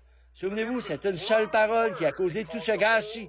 Ève a été incrédule à l'égard d'une seule parole de Dieu au début de la Bible. Une seule parole a été la cause des ennuis. Jésus est venu au milieu de la Bible. Il a dit, l'homme vivra de toute parole qui sort de la bouche de Dieu. À la fin de la Bible, il est dit, quiconque retranchera une seule parole ou y ajoutera une seule parole, non pas une partie de l'Évangile. Les méthodistes en ont une partie, les baptistes, les presbytériens, et ainsi de suite. Ils en avaient une partie, les catholiques en avaient une partie, les témoins de Jéhovah, tous les autres. Mais c'est la parole entière, toute la parole de l'heure. C'est ça qui compte. Et nous n'y arriverons jamais tant que Dieu n'oindra pas un prophète qui peut se tenir là et déclarer celle-ci et la confirmer et prouver qu'elle est vraie. Ça se passera au milieu des gens sans qu'ils s'en rendent compte. Ils n'en sauront rien. Comme toujours, vous, catholiques, c'est comme Jeanne d'Arc que vous avez brûlé sur le bûcher comme sorcière. Par la suite, vous avez déterré les corps de ses prêtres 200 ans plus tard et vous les avez jetés au fleuve. Vous n'avez pas reconnu Saint Patrick et les autres. Tout à coup, ça va de nouveau vous glisser entre les doigts. Dieu le fera et vous ne saurez même jamais que c'est déjà fait. Vous voyez, il vient en douce chercher son épouse et l'amène tout de suite en haut. Il l'enlève discrètement au milieu des gens. Nous voyons que ce petit Michée a dit qu'il avait examiné. Il savait que Dieu avait dit par un vrai prophète qui était venu avant lui. Le prophète qui était venu avant lui. Qu'est-ce qu'il avait dit? Il avait dit ceci. Il avait dit, Akab, parce que tu as répandu le juste ou le sang du juste à Naboth, les chiens lécheront aussi ton sang et celui de Jézabel. Et c'est exactement ce qui devait arriver parce que Dieu l'avait dit. Comment ce prophète peut-il prophétiser du bien alors que le mal avait été annoncé contre cela? Comment puis-je dire de bonnes choses à cet âge de l'église de Laodicée alors que Dieu a parlé contre lui? Tu es nul, misérable. Tu dis, je suis riche, j'ai de meilleurs, j'ai des églises comme les méthodistes, les baptistes, les presbytériens. J'ai ceci, j'ai cela, j'ai le meilleur ceci, cela et autre chose. C'est vrai. Mais tu ne sais pas que tu es nu, aveugle, misérable devant la chose véritable que Dieu est en train de manifester. Elle va passer au beau milieu de vous, comme ça, et repartir. Voyez, croyez les amis avant qu'il soit trop tard. Donc nous voyons qu'il l'a frappé sur la bouche et qu'il a dit, par où l'Esprit de Dieu? Michée a dit, j'ai vu Dieu assis sur le trône. Et tous, il a appelé les délégués du ciel et il a dit, qui pouvons-nous envoyer là-bas pour séduire Akab? Il a dit, et un esprit de mensonge s'est présenté devant Dieu, il s'est prosterné devant lui, un menteur. Et souvenez-vous, cet esprit de mensonge est entré dans ses prophètes. Ils auraient dû savoir à ce moment-là que l'esprit qui était sur eux n'était pas en conformité avec la parole, mais ils étaient si enthousiasmés parce qu'ils étaient les prophètes du roi, parce que tout allait bien pour eux. Et c'est ce que l'Église a fait aujourd'hui. Vous avez perdu cette bonne vieille expérience que vous aviez autrefois, il y a des années, quand vous vous teniez au coin de la rue et que vous prêchiez l'Évangile, que vous étiez sortis de ces organisations que vous disiez être un peuple libre. Non, parce que vous êtes de nouveau pris là-dedans comme une truie retourne à son bourbier ou un chien à ce qu'il a vomi. C'est ça, elle a fait vomir la première fois, ça le fera vomir de nouveau. C'est vrai, Dieu vous a vomi de sa bouche. Il a dit, vous êtes tiède, ni chaud, ni froid. On fait quelques réunions et là, on joue de la musique, on chante un petit peu, alors que c'est presque devenu une honte pour le christianisme. Mon fils m'a appelé l'autre jour pour que je vienne regarder une émission de télévision où les gens étaient censés se réunir pour chanter. Cette bande de petits riquis qui se tenaient là, se trémoussaient comme dans le rock and roll en chantant ses cantiques. Cela déshonore Jésus-Christ. Il n'y a plus du tout de caractère sacré dans l'Église. On dirait que tout est devenu un genre de rock and roll et un spectacle de mode au lieu de l'Église du Dieu vivant où Jésus-Christ peut se manifester en puissance. Apparemment, il y a quelque chose qui cloche quelque part. Ils sont en train de glisser. Et la Bible a dit que ce serait comme ça. Voyez? Regardez où vous en êtes. Faites attention, réveillez-vous avant qu'il ne soit trop tard. Maintenant, nous voyons qu'il a dit, qui pourrons-nous envoyer là-bas pour séduire Akab, pour qu'il se rende là-bas, afin que s'accomplissent les paroles de ce prophète. Vous voyez, si le prophète a dit une parole, les cieux et la terre passeront, mais celle-ci ne peut pas faillir, elle doit s'accomplir. Donc, c'est ça qui devait arriver. Il a dit, mettez cet homme au cachot et nourrissez-le du pain d'affliction et de l'eau d'affliction. Quand je reviendrai en paix, je m'occuperai de lui. Michée est resté ferme, en sachant qu'il avait l'Esprit de Dieu. Sa prophétie et ses visions étaient vraies. Son message était vrai parce qu'il était ainsi dit le Seigneur par les visions, ainsi dit le Seigneur par la parole. Il devait forcément être vrai. C'était ainsi dit le Seigneur. Il a dit, si jamais tu reviens, Dieu ne m'a jamais parlé. Et vous savez bien sûr ce qui est arrivé. Vous voyez? Vous comprenez, frères? Écoutez. Assurément que Caïphe, il ne peut pas voir ça. Pourquoi n'a-t-il pas regardé vers? Il était un évêque, il était un pape de toutes les églises réunies. Pourquoi cet homme ne peut-il pas voir Jésus qui se tenait là? Pourquoi ne peut-il pas comprendre au moment où il chantait le psaume 23, ou plutôt le psaume 22 dans l'église? Et mon Dieu, pourquoi m'as-tu abandonné? Lui, il était là suspendu sur la croix. Les Écritures même, le Dieu même qu'il adorait, il était en train de le condamner, de le tuer comme fanatique. Voilà, ça vous choquerait si je vous disais que c'est sur le point de se répéter. La Bible a dit qu'il était à l'extérieur. Il essayait de frapper pour entrer et personne ne voulait le faire entrer. Celui que j'aime, je le châtie, je le reprends, je le gronde, je le secoue. Mais c'est parce que je l'aime. Ouvrez, laissez-moi entrer, oui. Il ne pouvait pas, souvenez-vous, ce n'est pas dans l'Église que je voulais entrer, mais en lui, l'individu, il ne pouvait pas entrer dans l'Église. Elle l'avait enfermé dehors. La seule organisation d'entre toutes, c'est cet âge de l'Église ici, où il était à l'extérieur de l'Église, mis dehors, repoussé, rejeté, parce qu'il a seulement été manifesté temporairement dans les autres Églises sous la forme de la justification et ainsi de suite. Mais ici, dans l'âge qui arrive maintenant, c'est la pleine manifestation de la confirmation de Jésus-Christ, le même hier, aujourd'hui et éternellement. Oh, je dois reconnaître que nous avons beaucoup d'imitateurs, mais examinez le premier, l'original. Moïse est allé là-bas, muni des commandements de Dieu pour délivrer Israël. Et quand il y est allé, il a accompli des miracles. Les imitateurs sont venus après lui. Si eux étaient venus en premier, c'est lui qui aurait été l'imitateur. Vous voyez, il y avait la parole du Seigneur et le Seigneur confirmait ça. Il est simplement resté tranquille. Et savez-vous que cette même chose est promise dans les derniers jours, de même que Jean-Bresse et Jeannès s'opposèrent à Moïse, de même le feront ces hommes réprouvés dans leur entendement en ce qui concerne la vérité. Quand une organisation, quand elle amène un homme à travers toute cette organisation, ça montre que ça ne venait pas de Dieu, parce que Dieu fait ces choses pour attirer l'attention des gens. Après quoi vient le message. Si ce n'est pas comme ça, alors ce n'est pas Dieu. Ce n'est pas Dieu. Dieu fait toujours ça. Judas n'arrivait pas à comprendre. Il marchait avec lui, mais il ne voyait pas ce qu'il en était. Mais le vrai prédestiné de Dieu, ce vrai gène, ce vrai germe, l'âme qui appartenait à Dieu, qui était en Dieu avant la fondation du monde. Souvenez-vous, vous qui avez vraiment l'Esprit de Dieu en vous, ce soir, vous étiez ici en Christ parce qu'il était la plénitude de la parole. Il était la plénitude de la divinité corporellement. Dieu était en Christ, réconciliant le monde avec lui-même. Le croyez-vous? Regardez, il était en Christ. Alors, si vous étiez en Dieu, un gène, une parole, un attribut dès le commencement, alors vous avez marché avec lui ici sur terre. Vous avez parlé avec lui sur terre. Vous avez souffert avec lui sur terre. Vous êtes mort avec lui au calvaire. Et vous êtes ressuscité avec lui. Et maintenant, vous êtes assis dans les lieux célestes en Jésus-Christ. Vous communiez avec lui la parole. Alors qu'elle nourrit votre âme du fait que l'homme vivra de toute parole qui sort. Pas la parole méthodiste, pas la parole baptiste. Souvenez-vous, s'il restait quoi que ce soit du sacrifice, ça devait être brûlé avant le lendemain matin, parce que demain, c'est un autre âge de l'Église. C'est pas vrai? L'Exode, c'est vrai, un symbole, un type du sacrifice. La porte, il a dit, je préparerai un lieu. Vous ne m'adorez pas dans chaque porte que je vous ai donnée, mais il y a une porte, et c'est à cette porte que je mettrai mon nom. Et là où le Seigneur met son nom, c'est ça, le lieu où Dieu recevra votre sacrifice. Nous avons préparé toutes sortes de portes, mais Dieu a préparé une porte. Dieu a préparé une porte, et cette porte était dans Jean chapitre 10. Jésus a dit, je suis cette porte. Dieu a mis son nom en Jésus. Le croyez-vous? Il était le Fils de Dieu. Chaque fils vient au nom de son Père. Il a dit, je suis venu au nom de mon Père, et vous ne me recevez pas. Je suis venu au nom de mon Père. Vous êtes venu au nom de votre Père. Jésus est venu au nom de son Père. Donc, le nom de son Père est Jésus. C'est exact parce qu'il est venu au nom de son Père. Et vous ne me recevez pas. Un autre viendra et lui, vous le recevrez. Vous prendrez vos dénominations et vous continuerez avec elles. Alors allez-y. La Bible dit, ils furent suscités pour remplir ce rôle. Aveugles, nus, et ils ne le savent pas.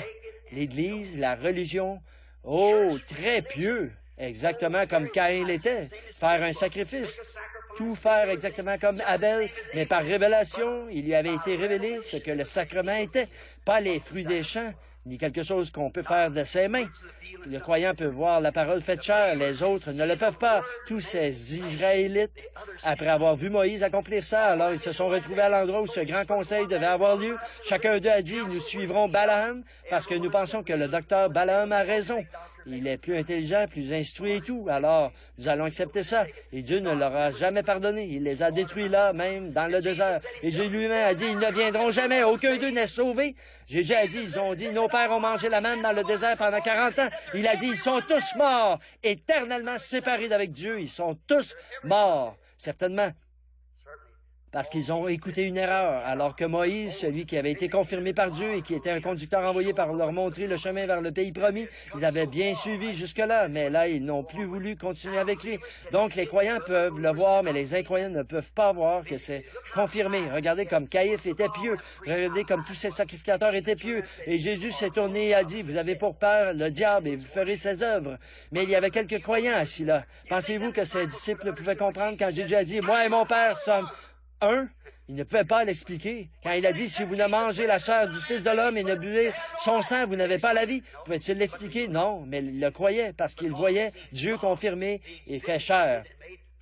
Jésus a dit, si je ne fais pas les œuvres de mon Père, alors ne me croyez pas. Mais si je fais les œuvres de mon Père, que j'accomplis la parole qui a été annoncée à mon sujet, alors vous, si vous ne faites pas me croire, croyez aux œuvres que je fais, afin que vous soyez sauvés. Voyez, Jésus a dit, mes brebis connaissent ma voix, elles connaissent ma parole, elles la voient quand elle est confirmée pour cet âge-là. Eh bien, Caïphe aussi, il connaissait la parole, mais pas la parole pour cet âge-là. Il avait la parole que les pharisiens lui avaient fait avaler, mais pas la parole de l'heure, confirmée. Elles connaissent ma voix, elles connaissent mon signe, elles connaissent mon prodige. Maintenant, comment? Revenons à notre sujet, parce que sinon, nous allons devoir remettre beaucoup de passages de l'Écriture, parce qu'il faut que je termine d'ici quelques minutes de toute façon, étant donné qu'il va être 22 heures dans quelques minutes. Je l'aime. Mes amis,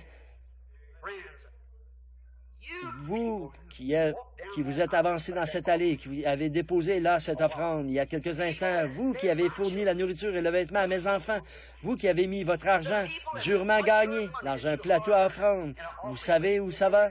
Ça m'aide à aller autrement vers les païens qui n'ont jamais entendu quoi que ce soit au sujet de Dieu. Voilà ce que je fais avec chaque sou. Dieu est mon juge. Il y a ici quelqu'un, cet homme qui est assis juste là en ce moment, c'est lui qui s'occupe des finances de mon église. Je reçois 100 $ par semaine, c'est tout. Le reste est utilisé pour parrainer les réunions outre-mer là-bas. Ils ne peuvent pas venir. Les églises ne veulent pas m'accueillir.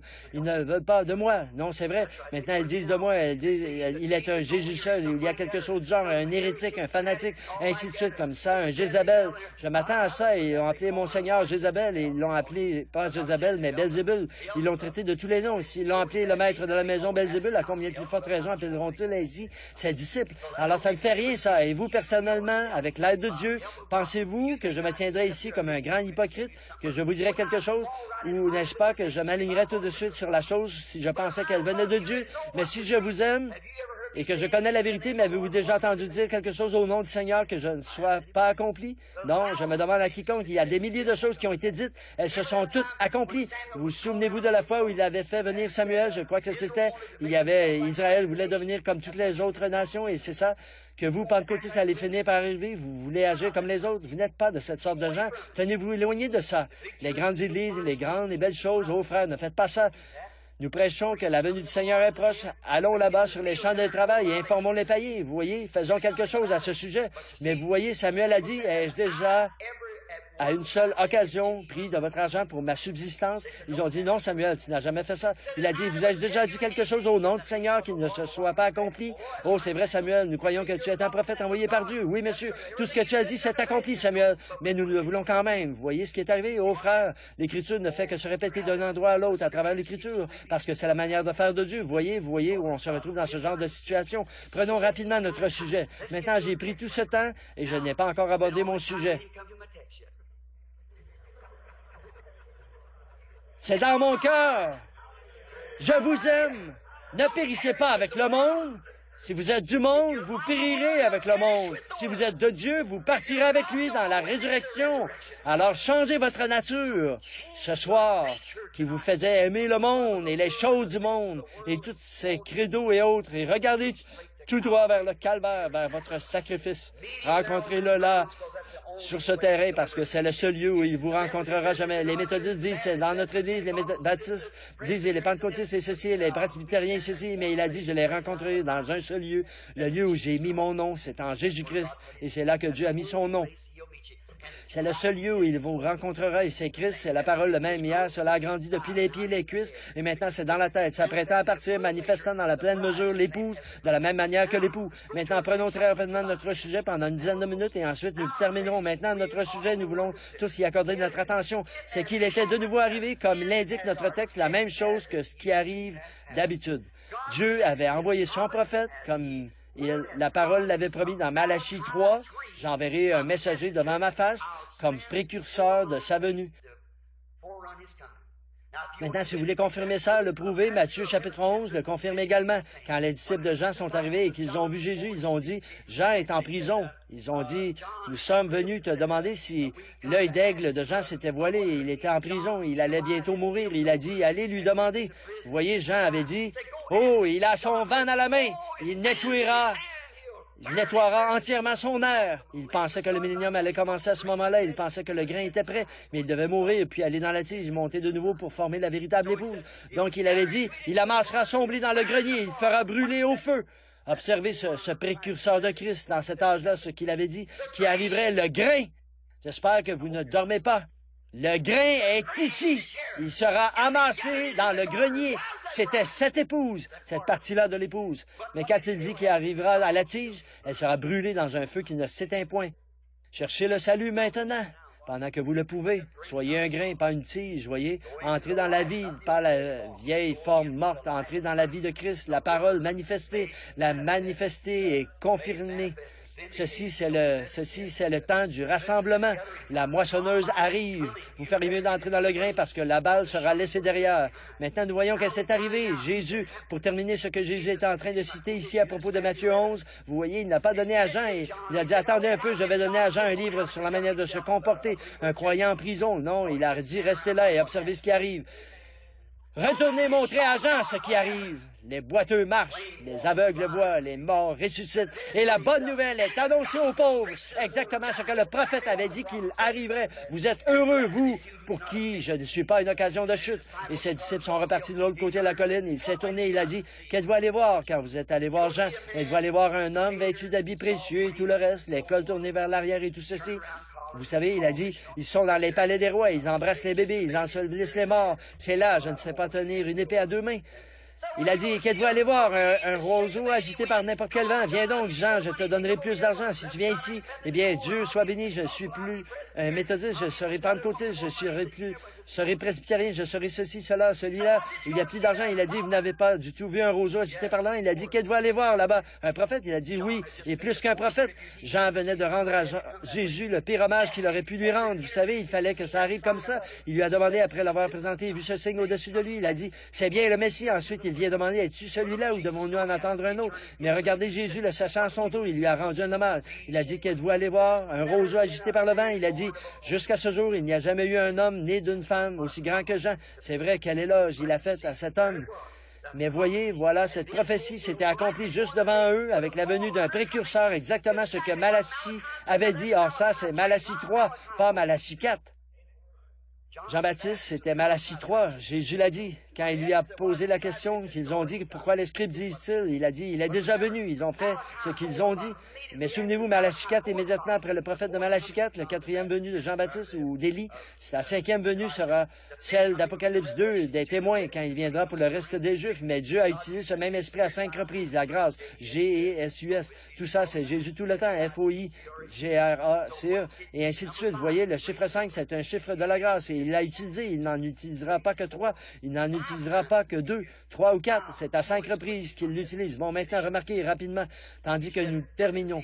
Il a dit, c'est celui dont il est parlé, j'envoie mon messager devant ma face. Mais dans Malachie 4, immédiatement après que ce prophète-là prophétise, la terre entière doit être brûlée, les justes marchent sur les cendres des méchants. Vous voyez? Exactement. Vous voyez ça? C'est la prophétie de Malachie 4. Et remarquez dans Luc 17, où il a dit, dans les derniers jours, ce sera de nouveau comme Sodome et Gomorrhe. Est-ce que ça... que nous avons? Avons-nous Sodome et Gomorrhe de nouveau? Dans l'Assemblée des Nations, regardez ça, regardez ce qu'il vient de dire à propos de l'Angleterre, le tout est perverti. Même la nourriture est pervertie. Regardez un peu ce que la science, vous voyez, dans le Reader Digest, je crois que c'était le mois dernier, il disait les jeunes garçons et les jeunes filles arrivent à l'âge mûr entre 20 et 25 ans. Je les rencontre dans les réunions, des jeunes filles qui ont leur ménopause à 20 et 22 ans. Elles ont leur ménopause. Ce serait dû à quoi? La perversion, l'hybridation. C'est exactement là que vient la corruption, tout ça a corrompu le corps. Nous ne sommes rien d'autre qu'un tas de, exactement comme une plante hybride. Prenez une plante hybride et mettez-la quelque part. Tous les microbes vont se précipiter vers elle. Mais une plante originale, authentique, le microbe s'en éloignera. Il ne peut pas rester sur elle. Et c'est là le problème de l'Église. Nous l'avons hybridé. C'est là le problème du vieux cheval de Perry Green, là-bas, qui a désarçonné le garçon. L'autre jour, ce n'est rien d'autre qu'un vieux cheval de race, Carter Horse. Voyez, tout ce qu'il est. Il est exactement comme un mulet. Un mulet ne sait pas qui est son papa, ni qui est sa maman. Il ne sait rien. Il est à moitié mulet, à moitié cheval, à moitié ceci, à moitié âne. Il ne sait pas ce qu'il est. Vous ne pourrez jamais l'entendre. Toute sa vie, l'occasion de vous donner une ruade, c'est vrai. Vous pouvez l'appeler, lui dire, allez mon grand, il va adresser l'oreille, faire ria. Tous ces hybrides qui sont censés être des membres d'église et des chrétiens. Je ne dis pas ça pour plaisanter, mais c'est la vérité. Mais un véritable pur sang, frère, il sait qui était son père, qui était sa mère, qui était son grand-père, sa grand-mère. Vous pouvez lui apprendre quelque chose. Il est docile, il est un véritable chrétien qui est né du Saint-Esprit et est rempli de la puissance de Dieu et de la parole de Dieu. Il sait qui est son père et qui est sa mère, qui était son grand-père, sa grand-mère, qui sait tout à ce sujet. Vous pouvez lui apprendre quelque chose. Mais un produit hybride, voilà ce qu'on a maintenant dans nos églises, hybridé entre le monde et les organisations religieuses. On y a introduit une petite parole ici, une petite parole là, juste assez pour induire en erreur. C'est vrai. Quand on voit la vraie parole de Dieu manifestée, comme l'ont vu Caïphe et les autres, ils s'en détournent, ils ne savent pas, des hybrides. Maintenant, nous voyons que pour ce message-là, Ésaïe 43 aussi a confirmé Jean. Il a dit, c'est la voix de quelqu'un, d'un prophète qui crie dans le désert, préparez le chemin du Seigneur, aplanissez son sentier. L'Église n'a pas cru en lui parce qu'il ne faisait pas partie de leur groupe. Ce prophète avait grandi dans un désert. Il est arrivé sans connaître qui que ce soit. Il avait sur lui exactement le même esprit qu'Élie. C'était un homme du désert. Il haïssait les femmes immorales. Vous rappelez-vous comment Élie, quelle a été la cause de sa décapitation? C'était Jézabel. Jézabel a été la cause de sa mort. C'est ça qui l'a fait fuir dans le désert. Jean-Baptiste, un autre amoureux du désert, un chasseur, un homme des bois, observez-le, il n'avait pas d'instruction. Observez son sujet, ce n'était pas de celui d'un théologien. Il a dit « race de vipères ». La chose la plus dégoûtante qu'on pouvait trouver dans le désert, la plus sournoise, c'était un serpent. Et il a appelé ses sacrificateurs « race de vipères » qui vous a appris à fuir la colère à venir. Ne vous mettez pas à dire « nous faisons partie de ceci, nous avons fait ceci, cela », car je vous déclare que Dieu peut, de ses pierres, le désert, aussi la cognée, ce dont il se servait, est mise à la racine de l'arbre. Tout arbre qui ne produit pas de bons fruits sera coupé et jeté au feu. Amen.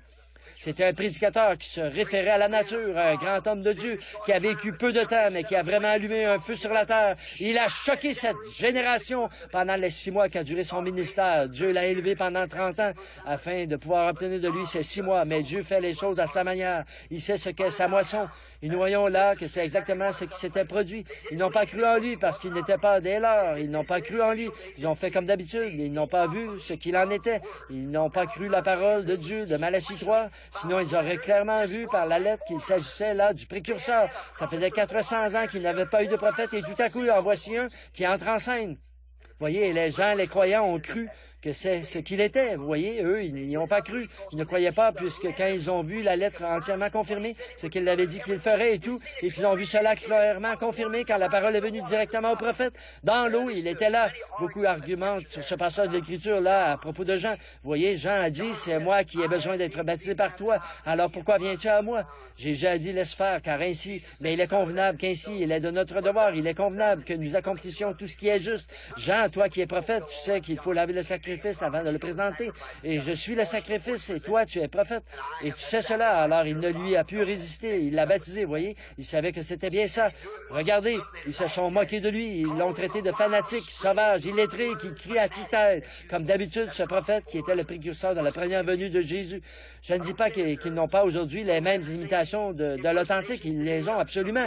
Mais souvenez-vous, quand vous voyez un faux dollar, il doit nécessairement y avoir un vrai dollar qui lui a servi de modèle. Quand vous voyez qu'il y a quelqu'un qui est un chrétien, il doit nécessairement y avoir un vrai chrétien quelque part, parce que sinon ce serait lui l'original. Il faut trouver l'original, mais examiner le premier. Et voyez si l'original correspond parfaitement à la promesse. Si oui, alors croyez-y, la promesse pour l'âge. Alors la prophétie de Jean a été confirmée selon l'ordre établi par Dieu. La parole est venue au prophète et a confirmé qu'il était vraiment cette personne-là. Là encore, Jésus est venu différemment de la compréhension qu'ils avaient de cette prophétie. Ils ne comprenaient pas cela de cette manière. Bon, maintenant, nous allons arriver au bout. Mais conformément à la parole du prophète, cela s'est accompli à la lettre. La prophétie est accomplie, mais ce n'est pas arrivé de la manière qu'il l'avait pensé. Maintenant, comment a-t-il pu comprendre et savoir lequel était juste et lequel était faux? C'est en regardant si c'était confirmé par Dieu, si c'était Dieu qui interprétait ce qu'il avait dit. Il avait eu de faux de Jésus qui est apparu et qui avait entraîné un homme, un groupe, 400 personnes dans le désert et tout ça, mais il n'avait jamais prouvé qu'il avait sa place dans la parole. Vous voyez, comme il lui avait déclaré, Jésus, quand il est venu, il devait être un prophète. C'est vrai. Et aujourd'hui, avant que Jésus revienne, la pleine manifestation de la personne de Jésus-Christ doit être manifestée dans la chair. Pensez-y. Jésus a dit, ce qui arriva du temps de Sodome arrivera de même à la venue du Fils de l'homme, lorsque le Fils de l'homme sera révélé. Que veut dire révélé? Dévoilé, divulgué. Le secret a été présenté et révélé. Au jour où le Fils de l'homme sera révélé, le monde sera dans un état comme celui de Sodome. Nous en sommes là, n'est-ce pas? Oui, combien le croient? Il est dans un état comme celui de Sodome. C'est tout à fait exact. Regardez la situation dans laquelle il se trouve maintenant. Souvenez-vous, dans chaque groupe de gens que vous réunissez, il y a toujours 3 groupes de personnes. Ce sont les soi-disant croyants, les incroyants et les croyants. On les retrouve dans chaque groupe. On les a eus en tout temps. Il y avait les Sodomites, il y avait les Lotites et il y avait Abraham. Cet Abraham était un groupe qui avait été appelé à sortir. Il n'était pas dans Sodome dès le départ. Maintenant, regardez bien le message qu'ils ont eu. Ils avaient entendu un fils promis, ils l'avaient attendu pendant des années. Dieu avait opéré devant Abraham beaucoup de grands signes et prodiges, mais là, Dieu est descendu lui-même comme un homme. Vous dites, c'était un ange. Abraham l'a appelé Seigneur, S majuscule, E-I-G-N-E-U-R. N'importe quelle lecture dans la Bible sait que S majuscule, I-G-N-E-U-R, c'est Elohim. Au commencement, Dieu, le Seigneur Dieu, Elohim, celui qui est entièrement suffisant. Abraham l'a appelé Seigneur Dieu, Elohim. Maintenant, remarquez, ils étaient 2 qui sont descendus dans Sodome avec un message et ils ont prêché aux Sodomites. Ils n'ont rien opéré, si ce n'est de les aveugler. En effet, la prédication de l'Évangile aveugle l'incroyant. Mais regardez le genre de signe que le groupe d'Abraham a reçu. Or, nous sommes censés être la semence royale d'Abraham. Isaac était la semence naturelle, mais la semence de foi, la foi dans la parole promise, ne manquez pas ça, c'était cette semence royale, c'était ça la semence, la foi d'Abraham. Nous qui sommes morts en Christ, nous sommes la semence d'Abraham, héritiers avec lui, selon la promesse. Regardez, pendant que tout cela se déroulait, il y avait dans Sodome 2 ministres qui prêchaient là-bas, qui avaient un grand message. Il y en a un qui est resté là avec le groupe d'Abraham, qui n'a eu rien à faire avec le groupe qui était là-bas. Maintenant, observez celui qui est resté avec le groupe d'Abraham. Quel genre de signe il leur a donné? Il a dit, or, souvenez-vous, son nom était Abraham, quelques jours auparavant, et Sarah, S-A-R-A-I, pas S-A-R-A, princesse. Et cet homme, le dos tourné à la tente, les femmes de cette époque-là étaient différentes de celles de maintenant. Il faut qu'elles sortent se mêler des affaires de leur mari et tout le reste. Vous savez, mais à cette époque-là, elles ne faisaient pas ça. Elles restaient à l'écart, en retrait. Donc ces gens étaient assis là. Le messager, il a dit, Abraham, où est ta femme? Sarah, S-A-R-A, Sarah. Comment le savait-il? Comment le savait-il?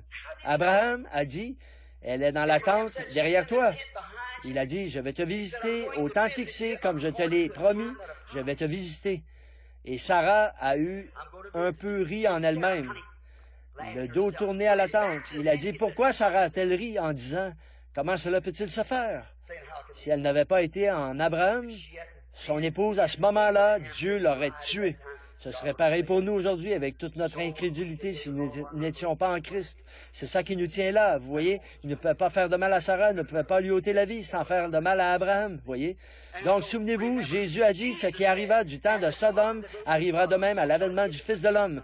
Nous voyons que tout le monde est d'accord pour dire que le monde est dans un état comme celui de Sodome. Il n'y a pas longtemps, j'ai lu dans le journal de Los Angeles qui disait, je crois que l'homosexualité a augmenté de 20 ou 30% à Los Angeles, que chaque année ça augmente d'autant que ça. C'est horrible! Dans notre gouvernement et partout, tout est devenu perverti, c'est vrai. Tout le système, tout entier, l'Église et tout le reste, c'est perverti. On est dans un âge perverti. Maintenant, j'aimerais vous demander quelque chose à vous, les théologiens, mes frères. Je ne parle pas contre vous, mon cher frère. Je suis ici pour vous aider, frère. Je suis ici pour me tenir à ce que dit la parole de Dieu, vous tenir la main et faire sortir ce groupe de gens de ce genre de choses. C'est vrai. Mais regardez un peu. Nous n'avions encore jamais eu de messager dans Sodome dont le nom se soit terminé en H-A-M jusqu'à maintenant. Nous avons eu un Spurgeon, un Wesley, un Luther et tout le reste, mais jamais auparavant de messager international dont le nom se termine en H-A-M. C'est vrai. Vous voyez, G-R-A-H-A-M, 6 lettres. G-R-A-H-A-M, Billy Graham, ce célèbre évangéliste, un grand œuvre de Dieu. Cet homme est envoyé de Dieu. Il connaît cette justification sur le bout du doigt. Il secoue la nation avec ça. Vous voyez, comme ça, il n'y a pas... Regardez Oral Roberts pour la dénomination pentecôtiste, quand il y a-t-il déjà eu quelqu'un comme ça? 6 lettres, pas 7. Abraham, c'est A-B-R-A-H-A-M. 7. Il est Graham, c'est G-R-A-H-A-M, 6. Maintenant, regardez les messagers. Regardez le temps où nous sommes. Il n'y a jamais eu un temps pareil dans l'histoire. Regardez ces mêmes signes qui, selon sa promesse, allaient être présentés à chaque groupe. Regardez où ils sont. Les mêmes, exactement en position, parfaitement en place. La nature, le monde, tout correspond parfaitement au temps fixé. Maintenant, ne manquez pas ceci pendant que nous brossons un tableau du reste de ce passage de l'Écriture. Rapidement, parce que je vous retiens trop longtemps à appeler. Regardez un peu. Et conformément au prophète, il est venu de façon parfaitement conforme à la parole, exactement au temps fixé. Maintenant, regardez l'âge actuel où nous vivons. N'est-ce pas que nous vivons en plein dans ce temps de Sodome? Observez le messager pour le groupe d'Abraham. Observez les nombres, les lettres et la numérologie de son nom. Vous dites, un nom, ce n'est rien. Ne laissez jamais quelqu'un vous dire ça. Pourquoi a-t-il changé le nom d'Abraham en Abraham, Sarai en Sarah? Pourquoi a-t-il changé Simon en Pierre et tous les autres? Voyez, bien sûr, que ce n'est pas rien. C'est exact. C'est pour cette raison que je vous dis de ne jamais appeler votre enfant Ricky ou Elvis ou quelque chose comme ça. Elvis veut dire chat. Ricky est un rat. Vous voyez, quand vous dites c'est tout à fait exact ou quelque chose comme ça, n'appelez jamais l'un de votre enfant de vos enfants comme ça. S'il s'appelle comme ça, changez son nom au plus vite, les amis. Si vous croyez que je suis le serviteur de Dieu, ne collez pas ce nom-là à ce pauvre enfant. Voyez, non, monsieur, donnez-lui un autre nom que ça. Oh, je ne voulais pas parler de ça, mais parce que je suis en dehors de mon sujet, mais je l'ai dit et c'est terminé. C'est comme ça que ça arrive, on ne sait pas quand on va le dire, voyez. On l'a appelé un étranger, un diseur de bonne aventure, un démon, un Belzébul, et on disait qu'il se faisait Dieu. Oh là là! Ésaïe le prophète n'a-t-il pas dit qu'il serait appelé le Dieu puissant? Ésaïe 9,6, un enfant nous est né, un fils nous est donné, et la domination reposera sur ses épaules, et on appellera son nom Conseiller, Prince de la paix, et Dieu puissant, Père éternel. C'est vrai. Également, Jean 1,1, au commencement était la parole, et la parole était avec Dieu, et la parole était Dieu, et la parole a été faite chair, et elle a habité parmi nous. Vous croyez ça? Il n'était pas que, il était un prophète, mais il était plus qu'un prophète, il était le prophète Dieu. Pourquoi fallait-il qu'il vienne? Souvenez-vous, il vient sous 3 noms de fils. Il est venu d'abord sous le nom de Fils de l'homme. Il ne s'est jamais appelé le Fils de Dieu, vous le savez. Vous voyez, il est venu en tant que Fils de l'homme, un prophète. Jéhovah lui-même, le Père, a appelé Jérémie Fils de l'homme, un prophète et Fils de l'homme. Il est venu. Maintenant, il est venu, après le jour de la Pentecôte, il est revenu sous la forme du Saint-Esprit, l'Esprit surnaturel. Maintenant, il est fils de Dieu. Dans le millénium, il sera fils de David, assis sur le trône de David. Vous voyez, il est fils de Dieu, fils de l'homme, fils de David. Oh, la Bible est remplie de ces pépites. Nous ne pouvons pas tous les prendre en un seul soir, mais il est tout à fait approprié d'établir ceci maintenant. Demain ne se lèvera peut-être jamais. Nous serons peut-être partis avant demain. Je suis peut-être en train de prêcher à une personne qui sera morte avant demain matin. Moi-même, je pourrais être parti avant demain matin. Frères, sœurs, ce n'est pas un mythe, ce sont des faits réels. Nous ne savons pas à quel moment nous allons partir et vous n'en aurez plus la possibilité après que votre corps aura rendu son dernier soupir. Mettez-vous en règle maintenant même. N'attendez pas à demain matin. Il pourrait être trop tard. Remarquez, maintenant, il lui avait fait exactement ce que les prophètes avaient dit qu'il ferait. Et c'est précisément ce qu'ils font en ce jour-ci, dans l'âge de Laodicée. Si vous voulez regarder ça, lisez Apocalypse 3, aveugles, nus, et ils ne le savent pas. Rejetant Christ, quand il commence à se révéler de nouveau sous forme de la semence, la même que celle qui était tombée en terre et qui est revenue pour former l'épouse, c'est tout simplement l'épouse, et l'épouse, c'est la même chair et le même sang, le même ministère, les mêmes choses, faisant exactement ce qu'il avait fait, l'esprit, et les voilà qui imitent et qui font tout le reste, et chacun a son livre et fonce avec ça, telle chose, et vous n'avez jamais entendu parler de telle sensation. Je sens un démon en ce moment, tout ceci, cela, c'est tout ce qu'il y a de plus anti-scripturaire, alors que la chose authentique se trouve juste là devant eux, ils s'en détournent, ils ne font pas partie de mon organisation. Oh là là, c'est tout simplement, vous voyez, c'est tout simplement des aveugles qui conduisent des aveugles. Ne tombera-t-il pas tous dans une fosse, aveuglés par les traditions dénominationnelles des hommes, et ils le mettent à la porte de leur église, comme Dieu a dit qu'il le ferait dans Apocalypse 3, comme d'habitude, comme prophétisé. Remarquez comment Jésus s'est fait connaître à ses disciples là, et nous terminerons ses 2 disciples, Caïphe, Cléopas plutôt, et son ami. Maintenant, nous nous trouvons à la résurrection, le matin après la résurrection, la première résurrection. Quel beau matin! Jésus est ressuscité d'entre les morts et vivant parmi son peuple. Quelle belle pensée! Et il est ici, le même aujourd'hui qu'il était en ce jour-là, parce qu'il est le même hier, aujourd'hui, et il se révèle plus aujourd'hui qu'il ne l'a fait dans tout autre âge depuis ce jour-là, après avoir traversé le blé, la tige et la balle, tout ça, c'est maintenant passé. Nous voilà de nouveau dans le blé. Vous voyez, nous sommes revenus dans le grain. Observez comment il s'est fait connaître à ces gens. Maintenant, souvenez-vous comme leur Messie, juste avant que nous terminions de la parole promise de l'âge. Remarquez, il est apparu à eux, comme il a dit qu'il le ferait aux prophètes. Remarquez, homme sans intelligence et dont le cœur est lent à croire que tout ce qu'on écrit les prophètes à son sujet devait s'accomplir. Observez-le, il se réfère directement à la parole de Dieu. Il n'aura jamais dit carrément, vous ne me reconnaissez pas, je suis le Messie qui est ressuscité. Il n'a jamais dit ça, vous voyez. Il leur a juste donné l'Écriture, comme Jean l'avait fait, et les autres, vous voyez. C'est à eux d'identifier cela, c'est à eux d'en juger. Maintenant, ne vous endormez pas, jugez-en vous-même. Homme sans intelligence, dont le cœur est lent à croire que tout ce qu'ont dit les prophètes devait s'accomplir, quelle réprimande pour eux qui prétendaient le connaître, vous voyez. Remarquez comment il a abordé le sujet. Comme je le disais il y a quelques minutes, il ne leur a jamais dit carrément, mais vous ne savez donc pas que je suis votre Messie pour cet âge-ci? Vous ne savez donc pas que c'est moi? Le vrai serviteur de Dieu ne s'identifie jamais de cette manière-là. C'est l'Écriture qui identifie qui il est. Bien sûr que oui. Mais il a attiré leur attention sur ce que les prophètes avaient dit qu'il fallait attendre dans l'âge du Messie. Vous le voyez? Il s'est reporté directement à ça. L'homme sans intelligence et dont le cœur est lent, qui ne croyait pas que tout ce qu'ont dit les prophètes au sujet du Messie devait s'accomplir, lui, comme Jean, a laissé la parole de la Bible, identifier ce qu'il était pour eux. Cela aurait dû être suffisamment clair. Si la parole l'avait identifié, cela aurait dû être clair qu'il était en train de regarder celui qui correspondait à la promesse. Il savait que quelqu'un devait entrer en scène à ce moment-là. Eh bien, il a dit, maintenant, laissez-moi montrer ce que la parole dit qu'il est censé arriver en ce jour-ci.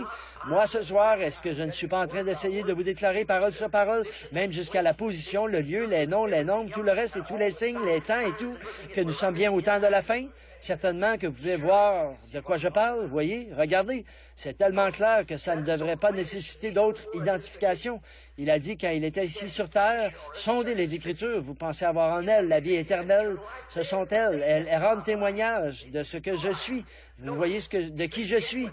Remarquez, il a commencé par Moïse, le prophète, un prophète, Deutéronome 18:15. Je regarde les Écritures ici, Deutéronome 18:15. Moïse a dit, l'Éternel, ton Dieu. Vous voyez, Dieu lui avait parlé au sommet de la montagne, et oh là là, les coups de tonnerre, ils ont dit que l'Éternel, que Moïse parle, pas Dieu, de peur que nous périssions. Il a dit, c'est ce qu'ils ont dit, eh bien, je ne leur parlerai plus comme ceci, mais je leur susciterai un prophète. Et cela a été son message tout au long. C'est ce qui doit régler toute la question à la fin, forcément, puisque la parole du Seigneur doit venir au prophète. Elle ne peut pas venir qu'à lui. Sinon, cela enfreint la parole de Dieu, ça leur fait dire quelque chose de faux. Vous voyez, elle ne viendra jamais à un séminaire, elle viendra à un prophète. Et le prophète est envoyé de Dieu, prédestiné. Et la manière de savoir que c'est bien cela et non ce que l'homme a dit, et non, nous avons eu des hélis, des tuniques et tout le reste, des manteaux et toutes sortes d'absurdités, et nous sommes embarqués dans des mouvements organisés et tout le reste. Mais il viendra sur cette terre, selon la promesse de Dieu, un véritable serviteur de Dieu, identifié par Dieu, par sa parole, qui est la réponse pour ce jour-ci, qui mettra l'épouse en ordre, une toute petite minorité de l'Église, et l'enlèvera. C'est vrai, il présentera. Voici celui dont j'ai parlé, vous voyez, qui devait venir. Et tout ce que les prophètes avaient dit à son sujet, et pour cet âge-ci, mais bien sûr que ça aurait été intéressant de l'entendre dire cela. Vous auriez aimé l'entendre dire cela, n'est-ce pas? Tout ce que les prophètes ont dit au sujet. Souvenez-vous, il a dit que les prophètes disaient à son sujet, il se citait lui-même. Ce que lui avait dit, il était la parole, il citait. Maintenant, écoutons les paroles qu'il a citées. Aimeriez-vous entendre ce qu'il leur a dit? Suivons donc leur conversation maintenant, juste avant de nous arrêter. Bon, on les avait mis au courant de tous les derniers événements relatifs à la crucifixion, ce qu'on racontait au sujet du sépulcre, de la tombe, des femmes qu'il avait vues et d'un autre qui disait l'avoir vu, et ainsi de suite. Il a dit, ils l'ont mis au courant de ça. Et lui, il enchaîne avec la parole au sujet en se citant lui-même tout au long de la parole. Maintenant, regardez dans Zacharie 12. Il a dû citer Zacharie 11:12, car il était vendu pour 30 pièces d'argent. Et ce que le Messie ne devait pas être vendu pour 30 pièces d'argent. Dans le psaume 41:9, il a été trahi par ses amis, vous voyez. Zacharie 13:7, abandonné par ses disciples. Dans le psaume 35:11, accusé par de faux témoins. Selon Ésaïe 35:7, muet devant ses accusateurs, il n'a jamais ouvert la bouche. Bon, très bien. Ésaïe 56, il a été battu de verge. Psaume 22, sur la croix, il s'est écrié, « Mon Dieu, pourquoi m'as-tu abandonné? Tous mes os me regardent, ils ont percé mes mains et mes pieds. » Regardez les prophéties dont il pouvait parler.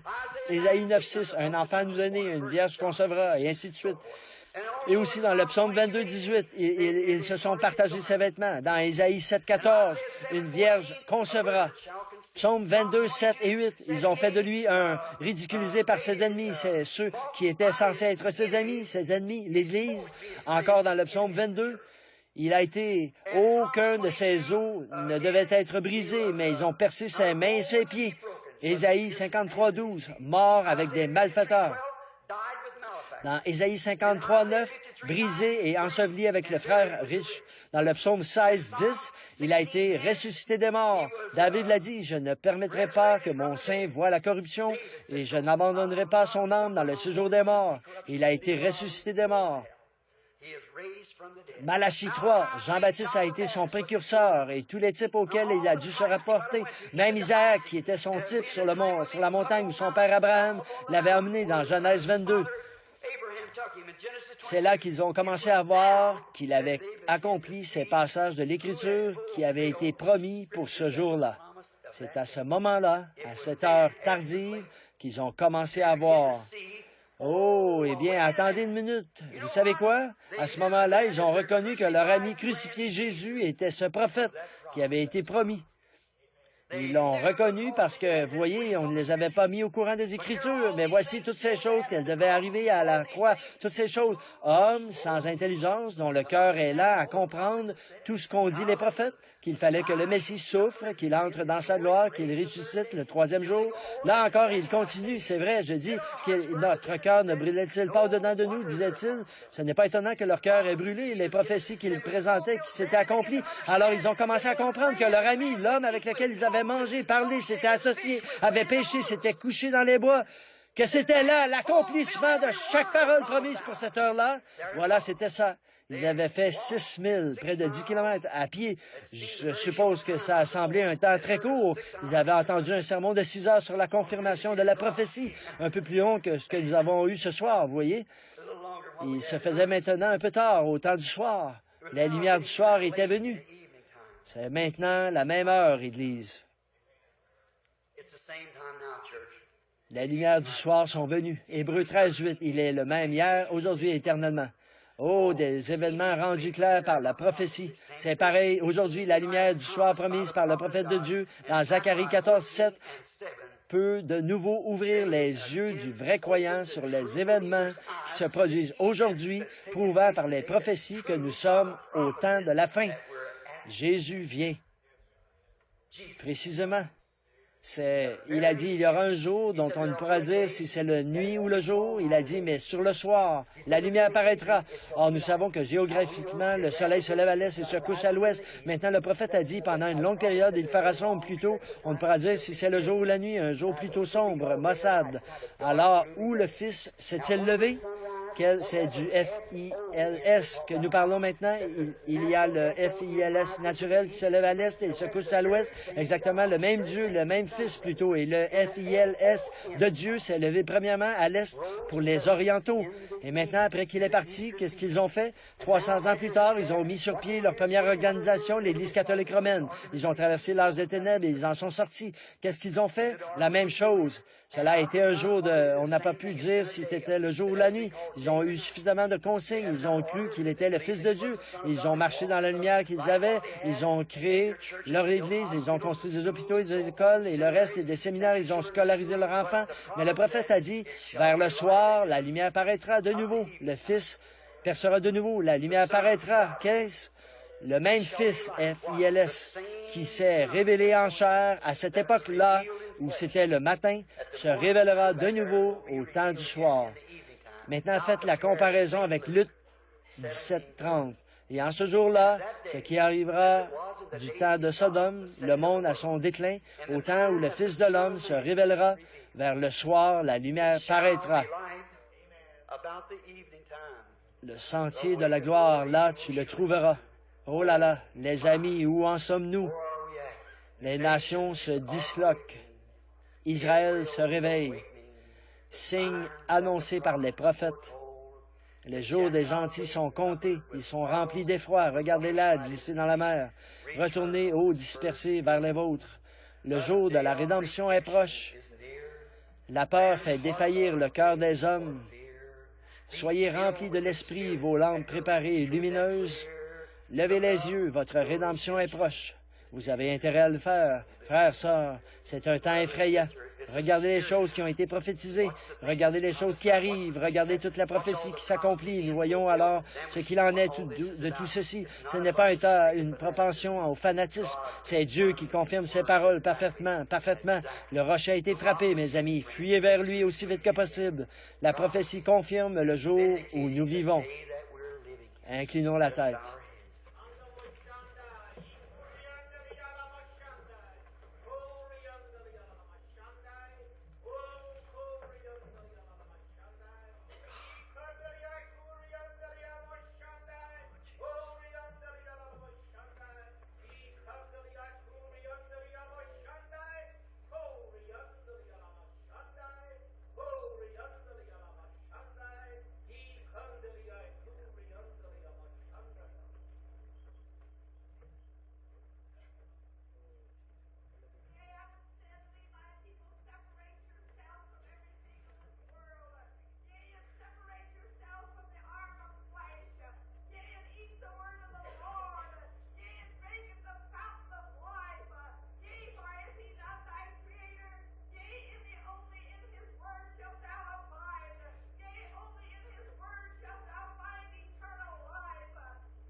Un frère sur l'estrade dit, pouvons-nous rester tranquilles un instant? Dieu nous a parlé par Frère Branham et l'onction est sur Frère Branham et il n'a pas terminé.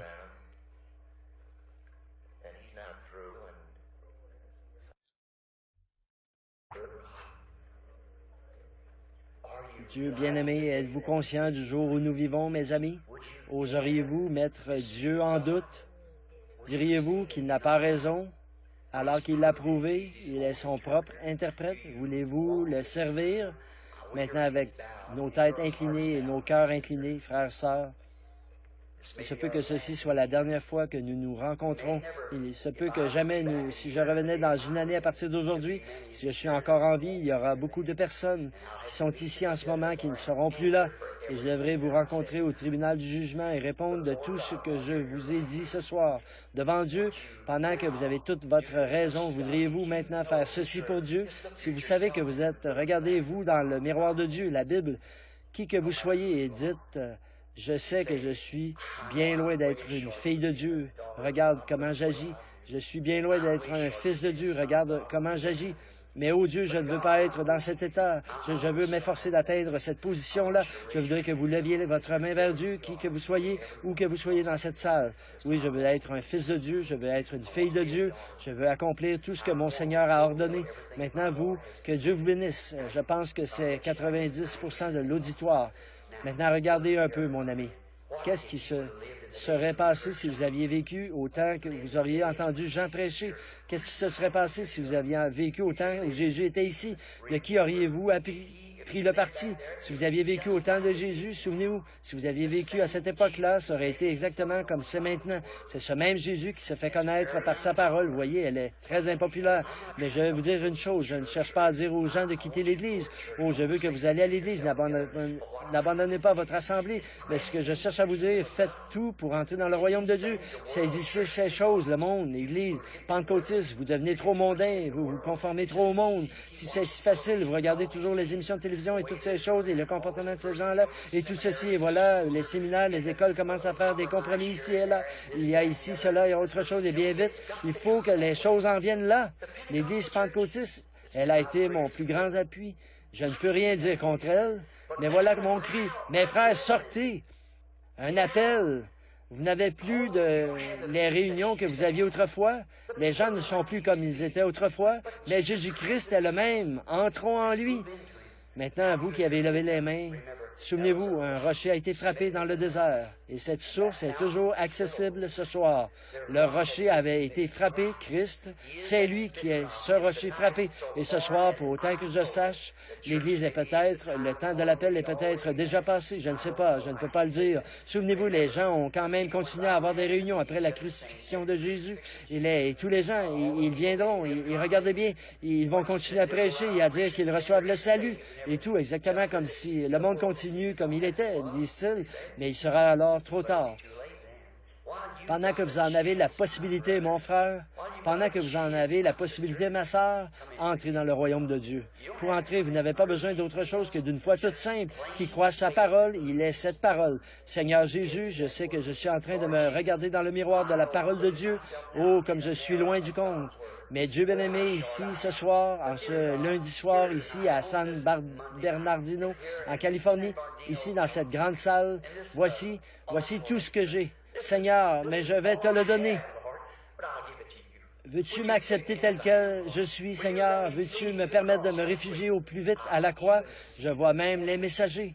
Je vois le temps, je vois l'appel à sortir de Sodome, je vois les signes, je vois le groupe d'Abraham qui reçoit la lumière, je vois la manifestation, Jésus qui se manifeste de nouveau parmi nous comme à cette époque-là. Je vois toutes les choses que tu as promises, je vois les imitateurs, je vois que c'est ce que tu as dit, ce qui arriva du temps de Moïse, que ce Jambres et ce Janès reviendraient pour imiter, mais en restant toujours dans ce même dépotoir où ils étaient. Vous voyez, ils n'ont pas pu suivre Moïse dans cette parole et faire sortir ses enfants de là pour les conduire dans le désert, parce qu'ils avaient des liens en Égypte. Ils n'ont pas pu le faire, bien qu'il ait fait les mêmes œuvres que lui, mais leur folie a été manifestée. Et la Bible dit, c'est ainsi dit le Seigneur, cela se reproduira dans les derniers jours. Et vous le voyez de vos propres yeux, si vous êtes spirituel. Je ne peux pas l'expliquer. Ce n'est pas nécessaire que je l'explique.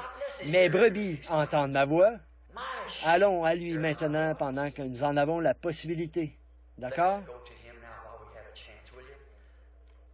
Si vous avez besoin du baptême du Saint-Esprit, si vous avez besoin d'une reconsécration, d'une vie nouvelle, votre pasteur ne vous méprisera pas, il vous aimera justement à cause de ça. Donnez-vous complètement à Dieu ce soir pendant que nous sommes ici. Laissez, oui, je sais, ça a été dur, tranchant, étrange. Je ne fais pas ça pour être méchant, je fais ça pour être honnête. Je fais ça parce que je vous aime, j'aime Dieu et je le fais pour essayer de vous aider. Et en vérité, mon ami, je crois, et de tout mon cœur, avec toute ma foi, je crois que mon message vient de Dieu. Cela vous a été prouvé au fil des années. Maintenant, écoutez ce soir. Abandonnez tout ce que vous avez, tout ce dont vous avez besoin. Je crois qu'avec un cœur sincère et soumis, si vous voulez juste vous mettre debout et lever les mains vers Dieu et dire, Dieu bien-aimé, me voici. Prends-moi, Seigneur. Je n'essaierai plus d'utiliser ma propre pensée, ma propre interprétation. Ta parole dit que je dois être saint, je dois être de nouveau, que je dois être rempli de l'Esprit et qu'alors l'Esprit me conduira dans toute la vérité. Dieu bien-aimé, me voici. Conduis-moi. Voulez-vous faire ça? Si vous êtes prêts à faire ça, levez la main et dites, je veux bien faire ça, je veux bien. Alors, levons-nous tous. Tel que je suis, sans rien à moi, sinon ton sang versé pour moi.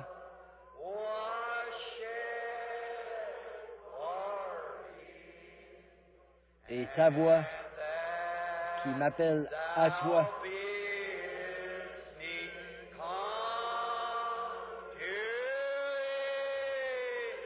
Agneau de Dieu, la seule porte de Dieu, viens. Maintenant, prenez tout votre travail, tout le reste, votre fatigue, tout. Qu'est-ce qui se passerait si vous étiez sur le point de mourir en ce moment? Tel que je suis.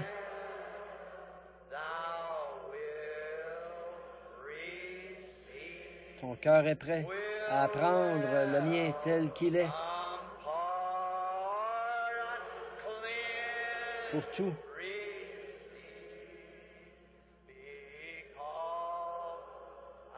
Voulez-vous lever la main maintenant pour ce couplet? Je promets, je croirai. Agneau de Dieu, je viens.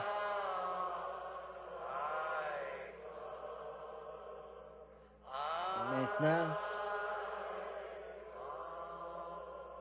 pendant que l'organiste continue à jouer, que chacun de nous, jeunes, adolescents, voulez-vous devenir comme ceux qui sont dans la rue, cette bande de voyous? Sœur, voulez-vous porter les cheveux courts alors que c'est votre honneur de naziréenne envers Dieu d'avoir de longs cheveux? Il est honteux pour elle de se couper les cheveux. Voudriez-vous porter ces espèces de petites jupes et ces choses qu'elle porte aujourd'hui, ces vêtements indécents avec votre corps qui paraît à travers, là, dans la rue? Saviez-vous que chaque homme qui vous regarde comme un adultère avec vous dans son cœur, et vous vous présentez comme ça? Savez-vous, vous les femmes, qui vous maquillez, qu'il n'y a qu'une seule femme dans la Bible qui s'est maquillée? Et Dieu l'a donnée en pâture aux chiens? Une Jézabel, un nom qui a été pris en aversion depuis son temps à cause de ses actes qu'elle a commis. Savez-vous que c'est Élie, le prophète, qui a maudit ça et qui l'a interpellé de cette manière-là? Savez-vous que c'est Hérodias que Jean-Baptiste a réprimandé? Est-ce que vous ne voulez pas être une créature du monde, de Hollywood? Si vous aimez le monde ou les choses du monde, l'amour de Dieu n'est pas en vous. Mon frère, mon ami dans le ministère, rien, s'il vous plaît, comprenez-moi, je suis votre frère. Voulez-vous vous associer, et vous qui êtes des membres d'Église, d'une certaine Église, méthodiste, baptiste ou ce que vous avez été, voulez-vous rester attaché à cette dénomination parce que votre mère et votre grand-mère y étaient attachés? Elle est sortie de quelque chose pour entrer là-dedans. Ça, c'était la lumière de ce jour-là. Ça, c'est comme du temps de Noé. Ceci, c'est un autre jour. Vous dites, eh bien, ceci n'est pas le jour de la Pentecôte. L'âge pentecôtiste est passé. La Pentecôte est finie. Ceci, c'est le temps de la moisson, vous voyez, le temps de la moisson.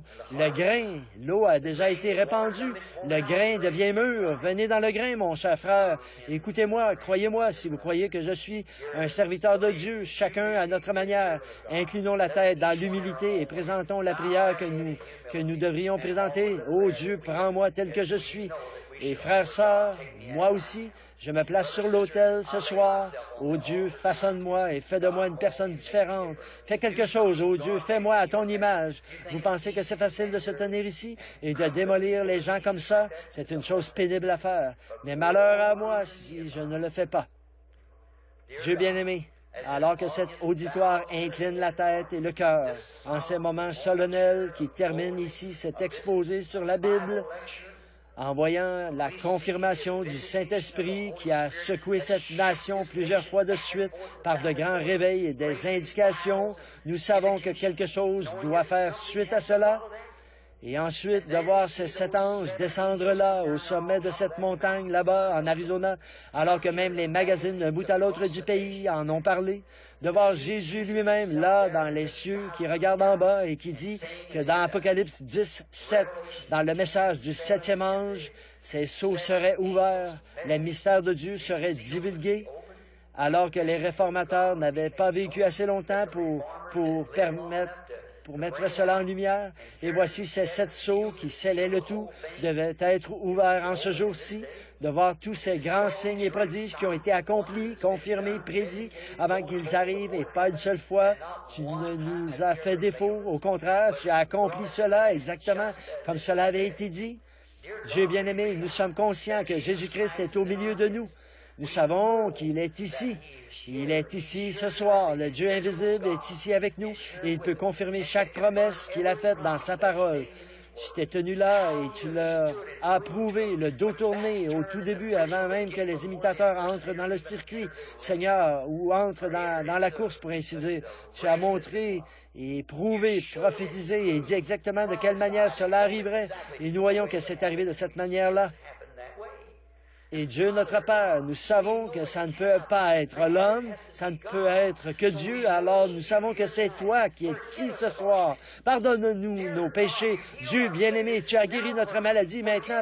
Pardonne nos péchés, Seigneur, de ne pas être le genre de chrétien que nous devrions être, alors que nous professons être un homme ou une femme du plein évangile. Voilà que nous nous retrouvons en train de sombrer dans l'apathie comme un poulet dénominationnel. Aide-nous, Dieu bien-aimé, prends-nous et secoue-nous par ton Saint-Esprit. Et s'il y a en nous quelque chose qui n'est pas comme toi, retire-le de nous, Seigneur.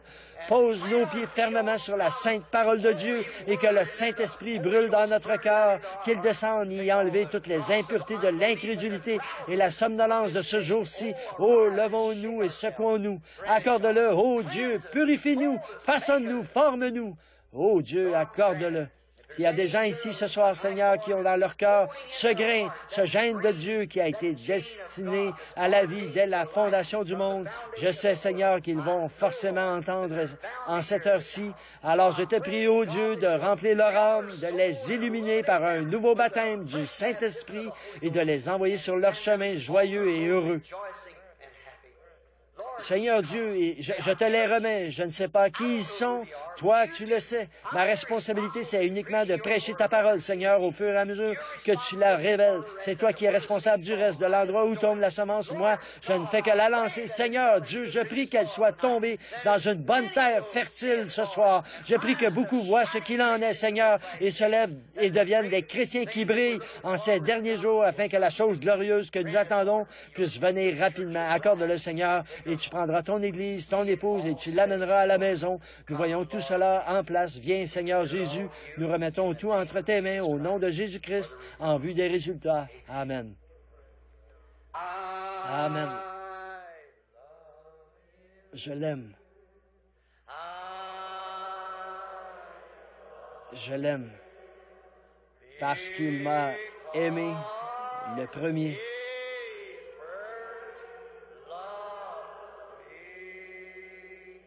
Et a acquis mon salut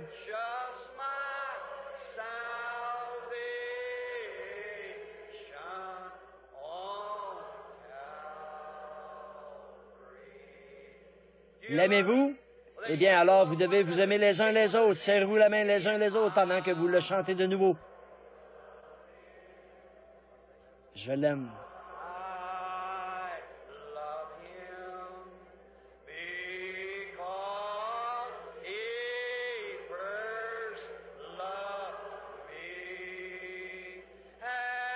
Parce qu'il m'a aimé le premier et a acquis mon salut. Sûr. Maintenant, donnons-lui la louange. Combien connaissent ce chant? Je le louerai, je le louerai, je louerai l'agneau meurtri, que tout peuple le glorifie, car son sang lave tous les péchés. Chantons-le maintenant. Je le louerai. Je le louerai.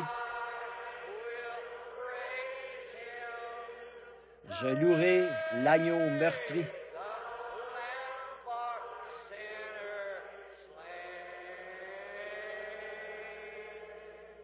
Que tout peuple le glorifie.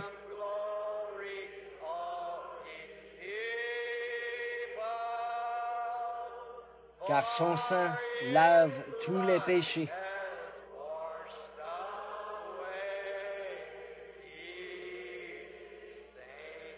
Est-ce que vous ne sentez pas tout récuré? Levez la main, dites, oh, je me sens bien comme ça, frère, j'aime ces chants d'autrefois, pas vous?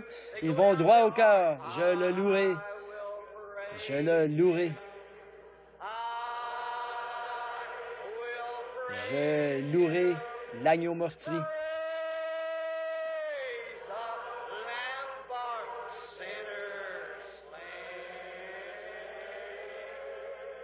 Que tout peuple le glorifie.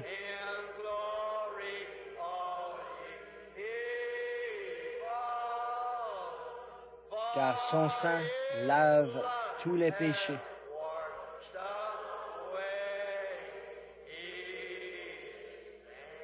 Levons simplement les mains maintenant et louons Dieu, chacun de nous à notre manière. Seigneur Jésus, nous te remercions, nous te louons, Seigneur, nous te donnons gloire pour un peuple qui a été appelé à sortir de Babylone. Nous te remercions pour le sang de ton Fils, Jésus-Christ. Nous te remercions parce qu'il nous purifie à l'instant même. Nous demandons pardon pour nos manquements, pour notre stupidité, Seigneur, pour nos faux pas dans l'obscurité. Oh Dieu, puissions-nous nous lever et briller, marcher dans la lumière du soir et être le fruit de l'arbre qui est manifesté par la lumière du soir. Accorde-le, Dieu bien-aimé. Nous nous remettons entre tes mains au nom de Jésus-Christ. Maintenant, avec vos têtes inclinées, je cède la place aux pasteurs qui ont soutenu cette réunion.